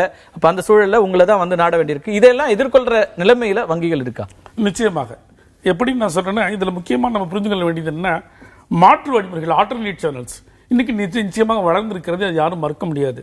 கடைகளிலே நாம் செல்லும் பொழுது நம்ம கார்டு எடுத்துட்டு போய் பிஓஎஸ்ல மிஷின்ல யூஸ் பண்றோம். ஈவன் பெட்ரோல் போட்டா கூட நிறைய பேர் இன்னைக்கு கார்டு யூஸ் பண்றாங்க. அதே போல இன்டர்நெட் பேங்கிங்ல நம்ம வந்து டெலிஃபோன் பில் கட்டுறோம். நம்ம எல்லா விதமான நம்ம வீட்டில் உட்கார்ந்து பண்ணக்கூடிய ஒரு வசதிகள் இருக்கிறது. இது ஒரு செக்ஷன் தான். இது இல்லாம பெரிய அளவிற்கான செக்ஷன் அன்ஆர்கனைஸ்டா இன்னைக்கு விவசாய கூலிகள், தினக்கூலிகள், மைக்ரன்ட்ஸ் இவங்க எல்லாம் இருக்காங்க. இவங்களுக்கு எத்தனை பேருக்கு கார்டு வச்சிருக்காங்க, எத்தனை பேர் வந்து ஆன்லைன் டிரான்ஸ்ஃபர் பண்ண முடியும் அப்படிங்கிற கேள்விகள் இருக்கு. கார்டு எல்லார்ட்டையும் இருக்குன்றது தான் இன்னைக்கு உண்மை. கிட்டத்தட்ட நம்ம வந்து அதை மறுக்க முடியாது. ஏன் அப்படின்னா, பிரைம் மினிஸ்டர் ஜன்தன் யோஜனாவில் நாங்கள் மட்டும் பார்த்தீங்கன்னா கிட்டத்தட்ட 19.68 கோடி அக்கௌண்ட் ஓப்பன் பண்ணியிருக்கோம். நீங்கள் அதில் பணம் இருக்காதுன்றது வேறு விஷயம். ஆனால் நிச்சயமாக அதற்கான வாய்ப்பு அவங்கள்ட்ட இருக்குது. நிச்சயமாக இதை உபயோகப்படுத்திக் கொள்ள முடியும். இன்னொன்று, இந்த பணம் நீங்கள் சொன்னீங்க 16.5 லட்சம் கோடின்றது நிச்சயமாக ஒரு நாளில் வழங்க போகிறதில்ல, 50 நாளையும் வழங்க போகிறதில்ல. ஏன் அப்படின்னா ரெஸ்ட்ரிக்ஷன் இருக்கு. அதாவது ஒரு பொது ஜனம் எந்த வங்கி கிளையிலும் 4000 ரூபாயை கொடுத்து விட்டு ஒரு ஐடி கார்டை காமிச்சு ஒரு சின்ன அப்ளிகேஷனை ஃபில்அப் பண்ணி கொடுத்தா வாங்கிக்கலான்ற ஒரு வசதி ஏற்படுத்தப்பட்டிருக்கிறது. இரண்டாவதாக, நாளை ஒரு நாள் மட்டும்தான் ஏடிஎம் இயங்காது. நாளை மறுநாள் இருந்து ஏடிஎம் இயங்கும். அதில் 2000 ரூபாய் எடுத்துக்கொள்ளலாம். அதுக்கும் 10 to 18 நவம்பர் வரைக்கும். அதுக்கு மேலே நீங்கள் 4000 ரூபாய் 19 நவம்பர்லேருந்து எடுத்துக்கலாம். இது இல்லாமல் உங்களுடைய சொந்த அக்கௌண்ட்லேருந்து நீங்கள் 10,000 ரூபாய் எடுத்துக்கலாம். அதில் ஒரு வாரத்தில் 20,000 அப்படின்றப்ப ஒரு மாசத்துல 80,000 அப்படிங்கிறப்ப நிச்சயமாக இந்த சூழ்நிலையை எங்களால் எதிர்கொள்ள முடியும் என்ற நம்பிக்கை எங்களுக்கு இருக்கிறது. இப்ப தொடர்ந்து சுபமுகூர்த்த நாட்கள், திருமணம் இருக்கிறது. நான் 1 லட்சம் ரூபாய் எடுக்கணும், 2 லட்சம் ரூபாய் எடுக்கணும் ஒரு திருமணத்தை நடத்துவதற்கு. அப்படியான சூழலை என்ன பண்ண முடியும்? இந்த சமயத்தில் நான் பதிவு கொள்ள வேண்டிய ஒரு முக்கியமான விஷயம், இந்த ஆல்டர்னேட் சேனல்ஸ். பொதுமக்களிடம் நாங்கள் என்ன கேட்டுக்கொள்கிறோம் என்றால், இப்பொழுதெல்லாம் வங்கி கணக்கு ஆரம்பிக்கும் பொழுதே நாங்கள் ஏடிஎம் கார்டு, இன்டர்நெட் பேங்கிங் எல்லாத்தையும் நாங்கள் கொடுத்து கொள்கிறோம். அதை பயன்படுத்தினாலே இந்த தொல்லைகள் எல்லாமே குறைந்துவிடும். இது தொல்லைகள் எல்லாமே நீங்கள் பணப்பரிமாற்றம் வரும் பொழுது மட்டும்தான் ஏற்படுகிறது. அப்பொழுதுதான் அதற்கு தான் இந்த கட்டுப்பாடுகள் இந்த பணத்தை திரும்ப கொடுக்கிறது மூலமாக கள்ள பணத்தை ஃபேக் கரன்சியை நீங்க கட்டுப்படுத்த முடியுமா? ஏற்கனவே ஏடிஎம் சென்டர்லயே ஃபேக் கரன்சி இருக்கிறத பாக்குறோம். பல இடங்கள்ல வந்து வங்கிகள்ல இருந்து பெறப்படுகின்ற பணத்திலையும் இந்த கள்ள பணம் இருக்கிறது. அதை எப்படி அதையெல்லாம் புரிந்து இப்ப ரவிக்குமார் ஒரு விஷயத்தை குறிப்பிட்டாரு. 20 ஆண்டுகள் அவரும் வங்கித்துறையில இருந்தவர். அவர் சொல்றாரு இதையெல்லாம் புரிந்து கொள்ள இடத்துல வங்கியாளர்கள் இருக்கிறாங்களா அல்லது தடுக்கக்கூடிய இடத்துல வங்கிகள் இருக்கின்றனவா அப்படிங்கிற கேள்வி இருக்குல்ல. இப்போ ஒவ்வொரு கவுண்டர்லயும் பாத்தீங்கன்னா note counting machine with sensor வச்சிருக்கிறோம். அதே போல எங்க வாங்கி அதெல்லாம் தாண்டி எப்படி ஏடிஎம் மிஷின்ல இருந்து ஃபேக் கரன்சி ஏடிஎம் மிஷின் தனி இது நம்ம போனோம்னா அது வந்து என்ன ஏடிஎம் மிஷின்ல வந்து இப்போ நீங்க லோட் பண்றதுல வந்து பாத்தீங்கன்னா நாங்க அவுட் சோர்சிங் கொடுத்துருக்கோம். அது வெளிநபர்களும் உள்ள வர்றாங்க. ஸோ அதுக்கு நடக்கிற முறைகேடுகளை பத்தி நம்ம பேசிதாக்க ஆரம்பிச்சோம்னா அது பெரிய இதா போகும். இன்னொன்று வந்து நாளைக்கு வந்து சிசிடிவி கேமரா எல்லா பிரான்ச்லையும் வச்சிருக்கிறோம். அது ஆபரேஷன்ல இருக்கணும்ன்ற கண்டிஷனும் எங்களுக்கு கொடுத்துருக்காங்க. ஸோ உள்ள யார் வர்றாங்க யார் மாத்துறாங்கன்றதும் அதில் பதிவு இருக்கும். இது மட்டும் இல்லாமல் உங்களுடைய ஃபார்ம் எல்லாத்துலையும் நீங்க என்ன டினாமினேஷன் கொண்டாந்து நீங்க சப்மிட் பண்றீங்கன்றதையும் ஃபில்அப் பண்ணி உங்களுடைய ஐடி கார்டையும் நம்பர் ஒரு ஃபார்ம் கொடுக்க வேண்டிய அவசியம் இருக்கிறது. ஆனால் அது ரொம்ப ரொம்ப ஒரு எளிய ஒரு ஃபார்ம். உங்களுடைய பெயர், நீங்கள் ஒரிஜினல் கொண்டு வர வேண்டிய ஒரு ஐடி கார்டு, ஆதார் கார்டு அல்லது டிரைவிங் லைசன்ஸ் அல்லது கவர்மெண்ட் இஷ்யூ பண்ண ஒரு ஐடி கார்டை கொண்டு வந்து அதை காமிச்சிட்டு அந்த நம்பர் அதில் ஃபில்அப் பண்ணி நீங்க என்ன டினாமினேஷன் இருக்கோ அதையும் ஃபில்அப் பண்ணி கையெழுத்து போட்டு தரணும். இதை வாங்கிட்டு தான் இந்த நடைமுறையில ஒரு ஃபார்ம் ஃபில்அப் பண்ணி கொடுத்து வருவதுங்கிறது ஒரு நாள்ல எத்தனை ஃபார்ம் நீங்க ஹேண்டில் பண்ண முடியும்? அல்லது எத்தனை பேர் அங்க வந்து கியூல நிப்பாங்க? நாளைக்கோ நாளை மறுநாளோ அதற்கு அடுத்த நாட்கள்ல பார்த்தாலும் அப்புறம் எத்தனை பேர் இன்னைக்கு வந்து வேற யாராவது துணையோட வர வேண்டிய சூழலும் இருக்கிறது. அப்போ இந்த ஃபார்ம் வந்து காங்கிரஸ் கட்சி ஏற்கனவே பி சிதம்பரம் இன்னைக்கு சொல்லியிருக்காரு, அப்படியான ஒரு நிலைப்பாடு இருந்தால் நாங்க கடுமையான எங்களுடைய எதிர்ப்பை பதிவு செய்வோம் அப்படிங்கிறாரு. நடைமுறையில அது பெரிய சிக்கலை உருவாக்கக்கூடியதாக இருக்கும். நாளை ஒரு நாள் இது ஒரு வேலை எங்களுக்கு நிச்சயமாக ஒரு பெரிய ஒரு சேலஞ்சாக தான் இருக்க போகுது. நிச்சயமா அந்த சேலஞ்சை வந்து ஃபேஸ் பண்றதுக்கான வழிமுறைகளை எப்படி என்றால் நாளைக்கு எங்களுடைய கவனம் எல்லாமே இதில் தான் இருக்கும். நாளை மறுநாளிலிருந்து ஏடிஎம் ஆப்ரேட் ஆகிறதுக்கு அப்புறம் நிச்சயமாக இந்த பிரஷர் எங்களுக்கு இருக்காது. அந்த நம்பிக்கை எங்களுக்கு இருக்கு. நாளைக்கு நிச்சயமாக ஒரே நாளிலே ஒரே வங்கிகளிலே 1000 2000 வாடிக்கையாளர்களை சந்தித்து பழக்கப்பட்டவர்கள். அதனால் இது நிச்சயமாக எங்களால் இப்ப லட்சக்கணக்கான வாடிக்கையாளர்களா இருக்க வேண்டிய சூழலா இருக்கு. 1000 2000 பேரு நாளைக்கு நீங்க எல்லோரும் நாளைக்குன்னு இல்ல தொடர்ந்து 50 நாட்கள்ல இவ்வளவு பெரிய பணத்தையும் அங்க கொண்டு வரணும்னு நினைத்தால் அது எவ்வளவு பெரிய வேலையாக இருக்கும். அது நடைமுறை சாத்தியமா இருக்கு அப்படின்னு நிச்சயமாக தொடர்ந்து பேசலாம். நிறைய விஷயங்கள் பேச வேண்டியிருக்கிறது. நேர்பட பேசு சிறிய இடைவேளைக்கு பிறகு தொடரும்.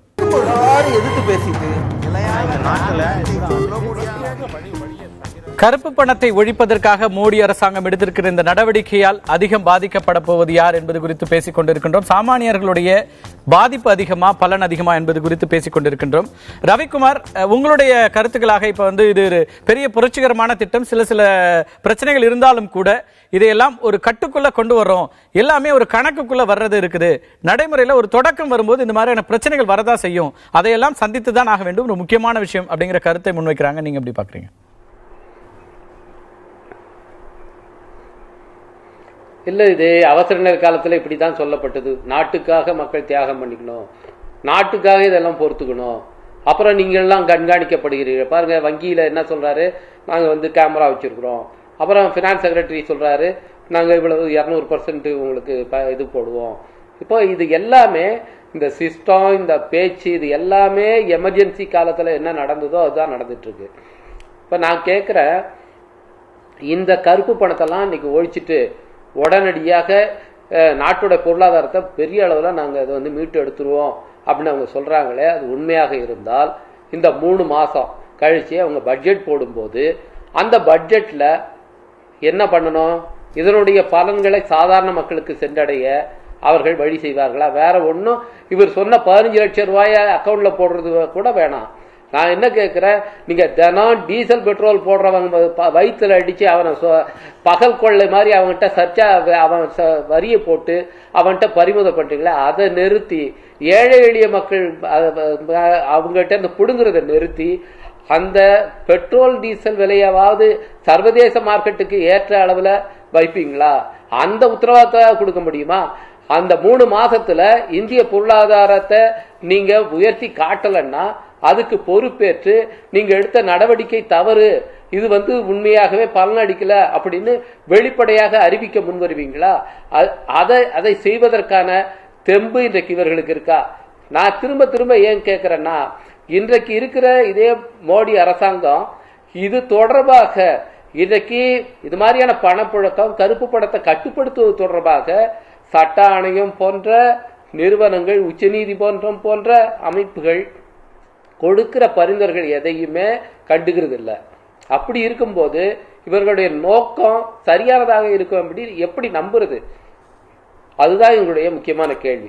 அதனாலதான் நான் இதை டவுட் பண்றோம். இன்னைக்கு இந்த கருப்பு பணம் எப்படி அழிக்க இல்ல, இந்த கருப்பு பணத்தை இவங்க அழிச்சிட்டோம்னு சொல்றதுங்கிறது சுத்தமான ஒரு ஜோக், நகைச்சுவை தானே தவிர வேற ஒண்ணுமே கிடையாது. இது அவருடைய பல நாடகங்கள்ல ஒண்ணு என்பதை கூடிய சீக்கிரமே இந்த நாடு புரிஞ்சுக்க போகுது. திரு பீட்டர், இதை ஒட்டுமொத்தமாக ஒரு நாடகமாக இதை புறம் தள்ளிட முடியுமா? இது முழுக்க முழுக்க எந்த விதத்திலும் பயன்படாத ஒரு விஷயம் அப்படிங்கிற மாதிரி ஒரு கருத்தை ரவிக்குமார் முன்வைக்கிறாரு. உங்களோட இறுதியான பார்வை என்ன இதுல? அதாவது நான் ஒட்டுமொத்தமாக இதுல கருப்பு பணமே வெளியே வராது என்கிற ஒரு நிலைப்பாட்டை எடுக்க நான் விரும்பவில்லை. நான் எனக்கு பிறகு சோம வள்ளியப்பனும் பேசுவாரு, நம்முடைய வங்கி அதிகாரி அவர்களும் பேசுவார்கள். இரண்டு பேருக்கும் நான் நம்முடைய வியூவர்ஸ்க்கு சில தெளிவுகள் கிடைப்பதற்காக 2-3 கேள்விகளை கேட்க ஆசைப்படுகிறேன். இன்னைக்கு நீங்க இப்பொழுது நம்முடைய ஃபைனான்ஸ் செக்ரட்டரி அனௌன்ஸ் பண்ணிட்டாரு, 2 லட்சம் ரூபாய்க்கு மேலே குறைவாக அது வங்கியிலே டெபாசிட் செய்கிறவர்கள் இதை பற்றி பயப்பட வேண்டாம். 2 லட்சம் ரூபாய்க்கு மேலே டெபாசிட் செய்வர்களிடம் அவர்களுடைய இன்கம் டாக்ஸ் ரிட்டர்ன்ஸ், அவங்களுடைய வருமான வரி சமர்ப்பிக்கப்பட்ட கணக்கை வைத்துக்கொண்டு நாங்கள் கேள்வி கேட்டு கொடுப்போம் அப்படின்னு சொல்லிட்டார்.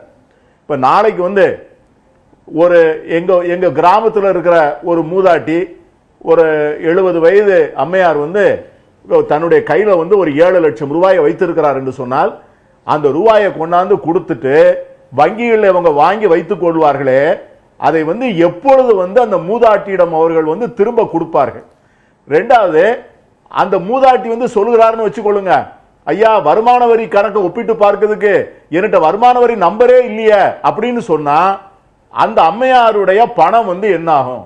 ரெண்டாவது, நம்முடைய சோம வள்ளியப்பன் சொன்னாரு, அதை போன்றவர்கள் அதை கஷ்டம் தான் அவங்களுக்கு, அவங்க எங்களுக்கு மனு கொடுக்கணும், எல்லாருமா சேர்ந்து மனு கொடுத்து அதற்கு ஒரு முயற்சி எடுக்கணும்னு சொன்னாங்க. எங்க ஊர்ல இருக்கிற ஒரு சாதாரண கிராமத்தில் இருக்கிற மகள் கல்யாணத்துக்காக வேண்டி தன்னுடைய மகள் கல்யாணத்துக்கு 10 லட்சம் ரூபாய் வைத்திருக்கிறார். இந்த 10 லட்சம் ரூபாயை நாளைக்கு உங்ககிட்ட கொண்டாந்து கொடுத்துட்டா நீங்க எத்தனை வருஷத்துல அதை திரும்ப கொடுப்பீங்க? அந்த பொண்ணுக்கு எப்பொழுது கல்யாணம் நடக்கும்? அந்த அவங்க இதை எந்த டிபார்ட்மெண்ட்ல போய் கேட்கணும்னு சொல்ல முடியுமா? இதை போன்ற பல பெரிய இரத்த கண்ணீர் வரக்கூடிய சம்பவங்கள் எல்லாம் நாளையிலிருந்து தொடர்ந்து ஒவ்வொரு வங்கியிலையும் நடக்கும். கொடுக்கிற பணத்தை வாங்கி வைத்துக் கொள்வீர்கள். 1978 90 விழுக்காடு தான் அபராதம். இன்னைக்கு 200 விழுக்காடு அபராதம் பிளஸ் டாக்ஸ் நீங்க சொல்றீங்க. அப்ப அந்த பணத்தை போட வேண்டிய அவசியமே இல்லை. அந்த பணத்தை உள்ள போட வேண்டிய அவசியமே இல்லை. ஆனா இப்ப 8 லட்சம் 10 லட்சம் நீங்க ரியல் எஸ்டேட்ல சொன்னீங்க. ரியல் எஸ்டேட்ல என்ன பிரச்சனை? இப்ப 1 ஏக்கர் திருவள்ளூர் மாவட்டத்தில் 1 ஏக்கர் இடம் 1 கோடி ரூபாய். ஒரு கார்பரேட் 1 கோடி ரூபாயில 40 லட்சம் ரூபாய் கைட்லைன், 60 லட்சம் ரூபாய் பிளாக் மணி. அவர் அதை கொடுத்து வாங்கிட்டு போயிட்டார். he got the value for his money. ஆனால் இப்ப அந்த 60 லட்சம் ரூபாய் வைத்திருக்கிறவர்கிட்ட 5 பையன் வீட்டுல ஆண்கள் இருக்கிறாங்க, 2 பெண்கள் கல்யாணம் முடியாம இருக்கிறாங்க. அவங்களுடைய வாழ்க்கையை செட்டில் பண்ணதுக்காக இந்த 60 லட்சத்தை வச்சிருக்கிறாரு. இந்த 60 லட்சத்தை நாளைக்கு கொண்டாந்து பேங்க்ல கொண்டாந்து கொடுத்தா நீங்க 200 விழுக்காடு வரி, அதற்கு பிறகு டாக்ஸ் சொன்னா அந்த 1 ஏக்கர் நிலத்தை வித்தவருடைய வாழ்க்கை என்ன ஆகும்? அந்த கார்பரேட் கம்பெனிக்கு எந்த பாதிப்பும் இல்லை. இதை போன்ற கேள்விகள் எல்லாம் வருகாலத்தில் வரப்போது. கள்ள நோட்டுன்னு சொன்னீங்க, 2000 ரூபாய் இன்னைக்கு ஹிந்து பத்திரிகையில வந்திருக்கு. 2000 ரூபாய் நோட்டை தயாரிப்பதற்கு ஆகிற செலவு 3 ரூபாய் 40 பைசா. இன்னைக்கு 3 ரூபாய் 40 பைசா செலவழித்து 2000 ரூபாய் பெருமான நோட்டை அழிச்சிடலாம். நான் என்ன சொல்றேன், இன்னைக்கு பாகிஸ்தானில் இருக்கக்கூடிய தீவிரவாதிகளுக்கோ இல்ல கருப்பு பணத்தை கள்ள பணத்தை புழக்க விடுகிறவர்களுக்கோ இதை விட குவாலிட்டியான நோட்டை 5 ரூபாய் செலவழித்து அடிக்க முடியாதா? நீங்க அப்படி கள்ள நோட்டே வேண்டாம்னு சொன்னா பேப்பர் கரன்சியவே இந்தியாவிலிருந்து முழுமையா ஒழிக்கணும். அதற்கு நம்ம நாட்டுடைய பொருளாதாரம் தாங்காது. ஆகவே நீங்க சம்டைம்ஸ் நீங்க எடுத்திருக்கிற தீர்வு பிரச்சனையை விட கொடுமையாக இருக்குமோ என்கிற ஐயம் எங்களுக்கு எல்லாம் இருக்கிறது. ஆகவே நீங்க 2 நாள் இந்த லாஜிஸ்டிக் ப்ராப்ளத்தை பற்றி பிரச்சனை இல்லை. 2 நாள்ல பேங்க்ல கூட்டம் இருக்கும், 3வது நாள் கூட்டம் குறைஞ்சு போகும். அதற்கு பிறகு பல்லாயிரக்கணக்கான மக்கள் 5 லட்சம் 7 லட்சம் 10 லட்சம் வைத்திருக்கின்றவர்கள், நிலங்களை விற்றவர்கள், வீடுகளை விற்றவர்கள், திருமணமாகாத பெண்களுக்காக கல்யாண பணத்தை கையில் வைத்துக் ஓய்வூதிய பணத்தை கரன்சியாக மாற்றி கையில், இவர்களுடைய எதிர்காலம் என்ன? நன்றி திரு பீட்டர். இப்ப நிறைய கேள்விகள் அடுக்கி இருக்கிறாரு. சில சாம்பிள் சொல்லியிருக்காரு. சாமானியர்களுடைய பிரச்சனைகள் இருந்து 1-2 சாம்பிள்ஸ் சொல்லியிருக்காரு. நிறைய நடைமுறையில இதெல்லாம் தான் இருக்கிற பிரச்சனைகள். ஐயா பீட்டர் அல்போன்ஸ் அவர்களுடைய இந்த கேள்விக்கு நான் பதில் சொல்ல ஆசைப்படுகிறேன். அதாவது எங்களுக்கு தரப்பட்டிருக்கிற வழிகாட்டுதல் நெறிமுறைகளின்படி வங்கியில் யார் வேண்டுமானாலும் அவர்களுடைய கணக்கில் எவ்வளவு பணத்தை வேண்டுமானாலும் செலுத்தலாம். ஒன்று. இதை திரும்ப எடுக்கும் பொழுது, பணமாக எடுக்கும் போது மட்டும்தான் இந்த கட்டுப்பாடுகள் விதிக்கப்பட்டிருக்கின்றன. இதே பணத்தை நீங்கள் மற்றொருவருக்கு நெஃப்ட் என்று சொல்லக்கூடிய வசதியில் 2 லட்சம் ரூபாய் வரையிலும், ஆர்டிஜிஎஸ் என்ற வழிமுறையிலே அதற்கு மேலும் ஒவ்வொரு வியாபார ஸ்தலங்களிலே உங்களுடைய அந்த டெபிட் கார்டை பயன்படுத்தி ஒரு நாளைக்கு குறைந்தபட்சம் 50,000 ரூபாயும் நீங்கள் செலுத்த இயலும். அதில் எந்த விதமான கட்டுப்பாடுகளும் விதிக்கப்படவில்லை. அந்த வகையிலே இந்த பணத்தை உபயோகித்து கொள்ள முடியும். இது திரும்ப பணமாக எடுக்கும் பொழுது மட்டும்தான் எங்களுக்கு இந்த கட்டுப்பாடுகள் கொடுக்கப்பட்டிருக்கின்றன. உங்களுக்கும் அந்த கேள்வி இருக்கிறது. கூடுதலாக இன்னைக்கு இப்ப ரெவென்யூ செக்ரட்டரியோட இந்த அனௌன்ஸ்மெண்ட்ல ரொம்ப குறிப்பா பார்க்க வேண்டியது, நகை வாங்குவதற்கு ஏற்கனவே 1 லட்சம் ரூபாய்க்கு மேல இருந்தா மட்டும்தான் பேன் நம்பர் கொடுக்க வேண்டியிருக்கும். 2 லட்சமா 1 லட்சமா அந்த அளவுல இருந்தது. ஆனால் இன்னைக்கு 1 கிராம் வாங்கணும்னாலும் பேன் நம்பர் கொடுக்கணும் அப்படிங்கிற ஒரு அறிவிப்பு இப்போது வந்திருக்கிறது. இது எப்படி பாருங்க? திரு பீட்டர் அல்போன்ஸ் அவர்கள் மக்களுடைய பிரதிநிதி. அவர்கள் சொல்லுகிற மக்கள் பிரச்சனைகள் எல்லாம் உண்மையான பிரச்சனைகள். அவர் கண்டிப்பாக அதை அவர் ரெப்ரசன்ட் பண்றது ரொம்ப சரியான விஷயம். அதற்கெல்லாம் என்னிடம் பதில் இல்லை. இது போன்ற சிக்கல்கள் மக்களுக்கு இருக்கிறது. அரசாங்கம் இப்படி ஒரு திட்டத்தை கொண்டு வந்திருக்கிறது. இந்த திட்டத்தினால் அவர்கள் பாதிக்கப்படுவார்கள்ங்கிறத இதில் பதில் சொல்வதற்கு ஏதும் இல்லை. பாதிப்பு இருக்கிறது. இதை நானும் பல பேர் என்ன தொடர்பு கொள்ளுகிறவர்களும் இதை கேட்கிறார்கள். வியாபாரிகள் உட்பட பலரும் கேட்கிறார்கள். இப்போ நம்மளுடைய நாட்டை பற்றி நமக்கு ஒரு அக்கறை எல்லோருக்குமே இருக்கிறது. நாம் ஒரு குறுகிய காலத்தில் என்ன நம்ம செய்ய வேண்டும், நீண்ட காலத்தில் நாம் என்ன செய்ய வேண்டும் என்கிற தொலைநோக்கு எல்லோருக்குமே இருக்கும். இப்போ இந்திய நாட்டில் சில சட்டங்கள் இருக்கிறது. உங்களுக்கு எங்களுடைய அரசாங்கம் வெளியிடுகிற நோட்டுகளை நீங்கள் புழக்கத்தில் வைத்திருக்கிறீர்கள், அந்த பணத்தை வருமானத்தை வைத்திருக்கிறீர்கள். அப்போ நீங்கள் இந்த மாதிரி வருமானம் ஈட்டினால் இப்படி வெளிப்படையாக நீங்கள் அதுக்கு வரி கட்ட வேண்டும் என்று ஒரு சட்டம் இருக்கிறது. ரொம்ப நாளாக இருக்கிறது நம்முடைய நாட்டில். நீங்கள் உற்பத்தி செய்தால் அதற்கு இது சட்டம். அதுதான் இப்போ ஜிஎஸ்டி வருது. இப்போ கார்பரேட்டில் யாரெல்லாம் வரி ஏய்ப்பு செய்து கொண்டு இருக்கிறார்களோ ஜிஎஸ்டி என்பது அதில் பெரும்பாலானவர்களை அடக்கிவிடும். அதே போல் இப்போ தங்கத்திற்கும் 1 கிராமுக்கு என்று சொல்லுகிற பொழுது கருப்பு பணம் இங்கே நோட்டிலிருந்து தப்பிச்சு தங்கத்துக்கு போகலாம் என்று பார்த்தால் அங்கேயும் அது வழிமறிக்கப்படும். அதற்கு பிறகு அங்கிருந்து தப்பித்து அது ரியல் எஸ்டேட்டுக்கு போற போது கூட திரும்ப அந்த 1 கிராம் என்பது போல முழு பணமுமே நீங்கள் பேங்க் அக்கௌண்ட் மூலமா செய்ய வேண்டும் என்பதும் பின்னால் வரலாம். 6 மாசத்துல வரலாம், 1 வருஷத்துல வரலாம். இது மொத்தமுமே இந்தியாவில் எல்லாம் வெளிப்படையாக நடக்கட்டுமே சொல்லுகிறோம். ஆனா இதுல இருக்கிற ஒரு நடைமுறை சிக்கல் என்னவென்றால், இது எல்லாம் ஒரே நாளில் இவ்வளவு கடுமையாக நடைமுறைப்படுத்தப்படுவதுதான் சிக்கல். இதற்கான அவகாசங்கள் கொடுக்கப்பட்டு இதற்கான வழிமுறைகள் கொடுக்கப்பட்ட, இப்ப நீங்க சொன்னீங்க பல பேருக்கு திருமணம் என்பது நிச்சயமாக அவர் வீட்டில் ஒரு விசேஷம் நடக்கிற போதோ ஒரு இறப்பு நடக்கிற போதோ எரியூட்டல் இடத்துல மட்டும் காசு தேவையில்லை, இன்னும் பலவற்றுக்கும் பணம் தேவை. அப்போ அவர்களுக்கெல்லாம் இது ஒரு மிகப்பெரிய சிக்கலாக இருக்கும். அப்போ நமக்கு 2 பக்கமும் நமக்கு சிக்கல் இருக்கிறது. ஒன்று, இடையில இதை எப்படி தாண்டுவதற்கு ரொம்ப ரொம்ப தூரமா இருக்கு. இன்னொன்னு, தாண்டாமலே விட்டால் அகலம் அதிகமாகிக்கொண்டே போயிட்டு இருக்குது. என்ன செய்வது என்பது இதற்கு என்ன பதில் இருக்குன்னா, இப்ப டிஜிட்டல் பிளாக் மணிங்கிறது அதுக்கும் இப்ப கரன்சி பிளாக் மணிக்குமான ஒரு வார் அப்படிங்கிற மாதிரி இதை பார்க்க வேண்டியிருக்கா? ஏன்னா ஒரு பக்கம் இன்னைக்கு பேடிஎம் போன்ற கம்பெனிகள் பிரதமருக்கு நன்றி தெரிவித்து இன்னைக்கு வாழ்த்து தெரிவித்து பெரிய அளவுக்கு விளம்பரங்கள் கொடுக்குறாங்க. இதை எப்படி பார்க்கறது? அதாவது இப்போ நீங்க பேடிஎம்ல பண்ணாலும் நீங்க பேங்க் மூலமா பண்ணாலும் எப்படி கார்பரேட் பண்ணாலும் எதெல்லாம் எலக்ட்ரானிக் மூலமா போகுதோ அது எல்லாவற்றையும் கண்காணிக்கிற வாய்ப்பு அரசாங்கத்துக்கு இருக்கு. எல்லோரையும் குறிப்பாக நடுத்தர வர்க்கத்தையும் அதுக்கு கீழா இருக்கிறவங்களையும் கண்காணிப்பு வளையத்துக்குள்ள கொண்டு வர்றதுதான் இதோட முக்கியமான நோக்கமா இருக்குன்னு பார்க்க வேண்டியிருக்கா. ஏன்னா 1 கிராம் வாங்கினாலும் நீங்க வந்து பேன் நம்பரை கொடுங்க அப்படிங்கிறது கேள்வி. இன்னைக்கு வந்து சிறுக இன்னைக்கு நம்ம ஊர்ல சாமானியர்கள் பெரும்பாலும் தங்கத்தை ஒரு முதலீடா பார்ப்பாங்க. இந்த மாச சம்பளத்துல இருந்து ஒரு 2000 ரூபாய் சேமிச்சு 1/2 கிராமோ 1 கிராமோ நம்ம இன்னைக்கு பண்ண முடியுமா, சேமிச்சு வைக்க முடியுமான்னு பார்ப்பாங்க. அப்படியான இடங்கள்ல இன்னைக்கு நீங்க பேன் நம்பர் வந்து கொடுங்க அப்படின்னு கேட்கறதுனுடைய நோக்கத்தை எப்படி பார்க்க வேண்டிய? இல்லை, இப்போ பேன் நம்பர் இல்லாதவர்கள் வாங்க முடியாது என்பது ஒரு சிரமம். பேன் நம்பர் இருப்பவர்கள் பேன் நம்பர் கொடுத்து வாங்கலாம் என்பதில் ஒரு சிரமம் இருப்பதாக தெரியவில்லை. அதாவது யாராவது நான் தப்பான பணம் வைத்திருக்கிறேன், அதை ஏன் என்னை செலவழிக்க அனுமதிக்க மாட்டேன் கேட்க. நான் 1 கிராம் வாங்கணும்னாலோ 1/2 கிராம் வாங்கணும்னாலோ இனிமே பேன் நம்பர் வாங்க வேண்டிய நெருக்கடிக்கு தள்ளப்படுற, அதை நீங்க உடனே அதுக்குள்ள வாங்க அப்படின்னு சொல்லப்படுறதுல இன்னைக்கு ஒரு விவசாய கூலி அவருடைய மகளோட திருமணத்திற்கு வருஷத்துக்கு 1 பவுன் தான் சேர்க்க முடியும், இல்ல 1/2 பவுன் தான் சேர்க்க முடியும்னாலும் அவரும் இனிமே பேன் நம்பர் வச்சுக்கணும், பேன் கார்டு வச்சுக்கணுங்கிறது அவங்களுடைய அது சிரமம் தான். அது கண்டிப்பா ரொம்ப சுருக்கமா உங்களுடைய இங்க இருக்கிற நடைமுறைக்கும் எடுத்த நடவடிக்கைக்கும் ஒரு பொருத்தமும் கிடையாது. அதாவது இங்க வந்து பயங்கரவாதி அக்கௌண்ட் வச்சிருக்கான், பேங்க் அக்கௌண்ட் வச்சிருக்கான். பாகிஸ்தான் ஹை கமிஷன்ல இருக்கிற ஒரு நபர் வந்து இது வச்சிருக்காரு, என்னது ஆதார் கார்டு வச்சிருக்காரு. இதுதான் இங்க நிலைமை. அப்போ வந்து பயங்கரவாதத்தை ஒழிக்கிறதுங்கிற அந்த ஆர்குமெண்ட்டுக்கே போக வேண்டாம். 2வதாக என்எம் பெரேராவும் சரி, இலங்கையினுடைய ஃபைனான்ஸ் மினிஸ்டர், இங்க இருக்கிற மொராஜி தேசாயும் சரி, இந்த மாதிரியான டிமானிட்டைசேஷன் ஹஸ் நாட் வர்க்ட் என்று அவர் ஒத்துக்கொண்டிருக்கிறார்கள். அந்த ஒரு நிலையில மறுபடியும் ஏன் இந்த மாதிரியான நிகழ்வு புரியவில்லை. அப்புறம் இன்னொன்னு வந்து பரவலாக வாட்ஸ்அப்ல நேற்று ராம்சனுடைய கூட பதிவு பண்ணாரு, பாஜகனுடைய 2000 ரூபாய் நோட்ல வந்து மைக்ரோசிப் வச்சிருக்காங்க, எங்க வச்சாலும் கண்டுபிடிச்சிருப்பாங்கன்னு. இதை விட ஒரு தவறான தகவல் இன்னைக்கு தரக்கு இல்லை. ஆர்பிஐ இன்னைக்கு அதுக்கு மறுப்பு தெரிவிச்சிருக்கிறது. இந்த மாதிரியான நிலையில வந்து உண்மைக்கு புறம்பான தகவல்களை அடுக்கிக் கொண்டே போய் அதன் பேஸ்ல ஆக்ஷன் எடுக்கும் போதுதான் இந்த மாதிரியான பொதுமக்களை பெரிதும் பாதிக்கின்ற பிரச்சனைகள் வருகிறது. இதைத்தான் நாம் எதிர்க்க வேண்டும் என்று நான் கருதுகிறேன். நன்றி. இறுதியாக எல்லோருக்குமான பதில் உங்கள் பக்கம். இல்ல, பீட்டர் வந்து ரத்த கண்ணீர் வடிக்கிறேன்னாரு. அதே மாதிரி ஏழைகளை எல்லாம் பற்றி அழகாக ஒரு திரைப்பட தயாரிப்பாளர் கதை சொல்ற மாதிரி பேசினாரு. சாதாரண ஏழை மனிதனாக பார்க்கிறேன் என்று சொன்னார். சாதாரண லே மனிதனாக பார்க்கிறேனாரு.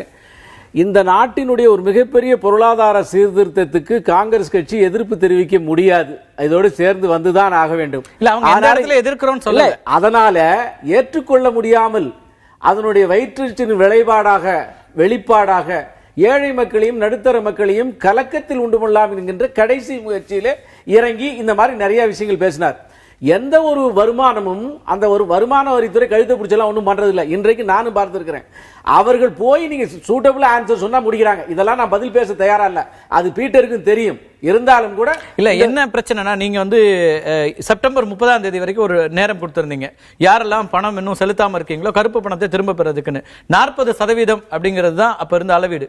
அதுக்கே 65,000 கோடி தான் வந்துச்சு. இன்னைக்கு 200%னா திரு பீட்டர் சொன்ன மாதிரி இதை போய் செலுத்துவதற்கு பதிலாக அப்படியே வச்சுட்டு போயிடலாம்.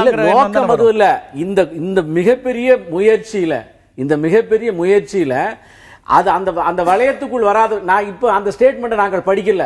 ஏன் அதை சொல்ல வரேன்னா, கடைசியாக கிடைத்த அரசாங்கத்தினுடைய வங்கி அதிகாரி சொன்னது மாதிரி என்னுடைய அக்கவுண்ட்ல, என்னுடைய வருமானத்துல, என்னுடைய current account, CC account, SP அக்கவுண்ட்ல என் வருமானத்தை முழுசா நான் கட்டலாம், எவ்வளவு வேணாலும் கட்டலாம், எப்போதும் கட்டிக்கிட்டு கட்டலாம். இப்ப இருக்கக்கூடிய எந்த மாறுதலும் இல்லை. அது தவிர அதர் டிரான்சாக்சன்ஸ் அதுதான் இப்ப இருக்கக்கூடியது. அது எதற்காக சொன்னார் என்பது தெரியவில்லை. அதனால எனக்கு பதில் சொல்ல முடியாது. ஆனால் மொத்தத்தில் இந்த பொருளாதார சீர்திருத்தம் இந்த நாட்டை அடுத்த ஸ்டெப்புக்கு கொண்டு போகிறது. இது அது மட்டுமல்ல, ரியல் எஸ்டேட் மிகப்பெரிய அளவில் இறங்க போகிறது, விலைவாசி மிகப்பெரிய அளவில் வீழ்ச்சி அடைய போகிறது. இதை காங்கிரஸ்காரர்களும் சேர்த்து தான் விலைவாசியை குறைக்கணும். ரவிக்குமார் சொன்ன மாதிரி முதல்ல நீங்க வந்து பெட்ரோலிய பொருட்களுடைய விலையை குறைக்கலாம். பெட்ரோலிய பொருட்களுடைய விலையை குறைச்சாலே விலைவாசி குறையும். ரவிக்குமார் குறிப்பிட்டு ரொம்ப முக்கியமா பெட்ரோலிய பொருட்களுக்காக சேமிக்கப்படக்கூடிய பணம் இந்த நாட்டினுடைய ஒவ்வொரு வளர்ச்சி திட்டங்களையும் வருகிறது. ஏற்கனவே பெட்ரோலிய பொருட்களுடைய விலையை இப்படி அதே கன்சூமருக்கே கொடுத்திருந்தோம்னா இந்த நாட்டினுடைய வளர்ச்சியில் என்ன நடந்திருக்கும்? அந்த அளவுக்கு சர்ப்ளஸ் ஆன இதே பாரதிய ஜனதா அரசாங்கம் தான் மன்மோகன் சிங்கை இதே விஷயத்துக்காக குற்றம் சாட்டியது. அப்பவும் காங்கிரஸ் அரசாங்கம் என்ன சொன்னாங்க? நாங்க இது இங்க வருகின்ற வருவாய் எங்க போகுது, இங்க இருக்கிற மக்களுக்காக தான் செய்யறோம். அன்னைக்கு நம்ம ஏற்கல. அன்றைக்கு பேசியதாலே நீங்க செய்யக்கூடாது, அதனால வளர்ச்சி திட்டங்களுக்கு போக கூடாது அப்படிங்கிற ஒரு விவாதம் இருந்தால் அது வளர்ச்சி திட்டங்களுக்கு போகிறதுன்னா அதை யாரை வருத்தி அந்த வளர்ச்சியை நீங்க கொடுக்குறீங்கன்றது இருக்கு. யாரை வருத்துகிறார்கள்? ஏற்கனவே பெட்ரோல் விலையை வந்து இன்னைக்கு இறக்கி விட்டோம்னா அது கன்சூமருக்கு எந்த விதத்துல லாபம் ஆகும்? இண்டிவிஜுவல் பெனிஃபிட் ஆகும். இல்ல சர்வதேச சந்தையில விலை குறையுது, நீங்க டாக்ஸ் மேல டாக்ஸ் போட்டு கூட்டிக்கிட்டே போனா என்ன ஆகுது அப்படிங்கிறது. மக்கள் ஒட்டுமொத்தமாக விலைவாசியை குறைக்கணும்னா இதெல்லாம் எடுக்க முடியுமாங்கிற கேள்வி எழுப்புறாங்க. விவசாய விஷயங்களையும் வருகிறது, வந்து கொண்டுதான் இருக்கிறது, மக்களுக்கு திரும்பி நல்ல பயனோடு கிடைக்கிறது. எனவே இந்த ரிஃபார்மை நீங்க ஆதரியுங்கள், ஆதரிக்காவிட்டால் அமைதியாக இருங்கள், மக்களை கலக்கத்துக்கு விட்டு தவறான வழியிலே திசை திருப்பாதீர்கள். நிச்சயமாக பாரதிய ஜனதா கட்சி மிக முக்கியமான ஒரு புரட்சிகரமான ஒரு திட்டம் இது என்கிற ஒரு கருத்தை முன்வைக்கிறது. பலரும் கூட இதை வரவேற்கவே செய்கிறார்கள். இதுல முரண்படல, பெரிய கட்சிகள் எதுவும் முரண்பட்டு வரல. ஆனால் நடைமுறையில சாமானியர்கள் பாதிக்கப்படாத வகையில இந்த நடவடிக்கைகள் எடுக்கப்பட வேண்டும் என்கிற கோரிக்கை தான் முழுமையாக வைக்கப்படுகிறது. அடுத்த 50 நாட்கள்ல, குறைந்தபட்சம் அடுத்த 3-4 நாட்கள்ல மக்களுக்கான இந்த நெருக்கடிகள் என்பது இருக்கத்தான் போகிறது. அது குறைந்தபட்சம் அந்த நெருக்கடிகளை எப்படி சமாளிக்கலாம், நெருக்கடிகள் இல்லாத ஒரு சூழலை உருவாக்குவது எப்படி என்பதற்கெல்லாம் அரசாங்கம் தொடர்ந்து யோசித்துக் கொண்டிருக்கிறது. நேற்றைக்கு அறிவிக்காத திட்டமாக இன்னைக்கு டோல்கேட்ல ஃப்ரீயா போலாங்கிற அறிவிப்பு கொண்டு வர்றாங்க. அதே போல வங்கிகள் சனி ஞாயிறுல கிழமைகளை செயல்படும் உள்ளிட்ட இந்த பல்வேறு நடவடிக்கைகள் எடுக்கப்படுகின்றன. இப்படியான நடவடிக்கைகள் தொடரும் என்று எதிர்பார்க்கலாம். மீண்டும் ஒரு நிகழ்ச்சியில் சந்திக்கலாம் நண்பர்களே. நன்றி, வணக்கம்.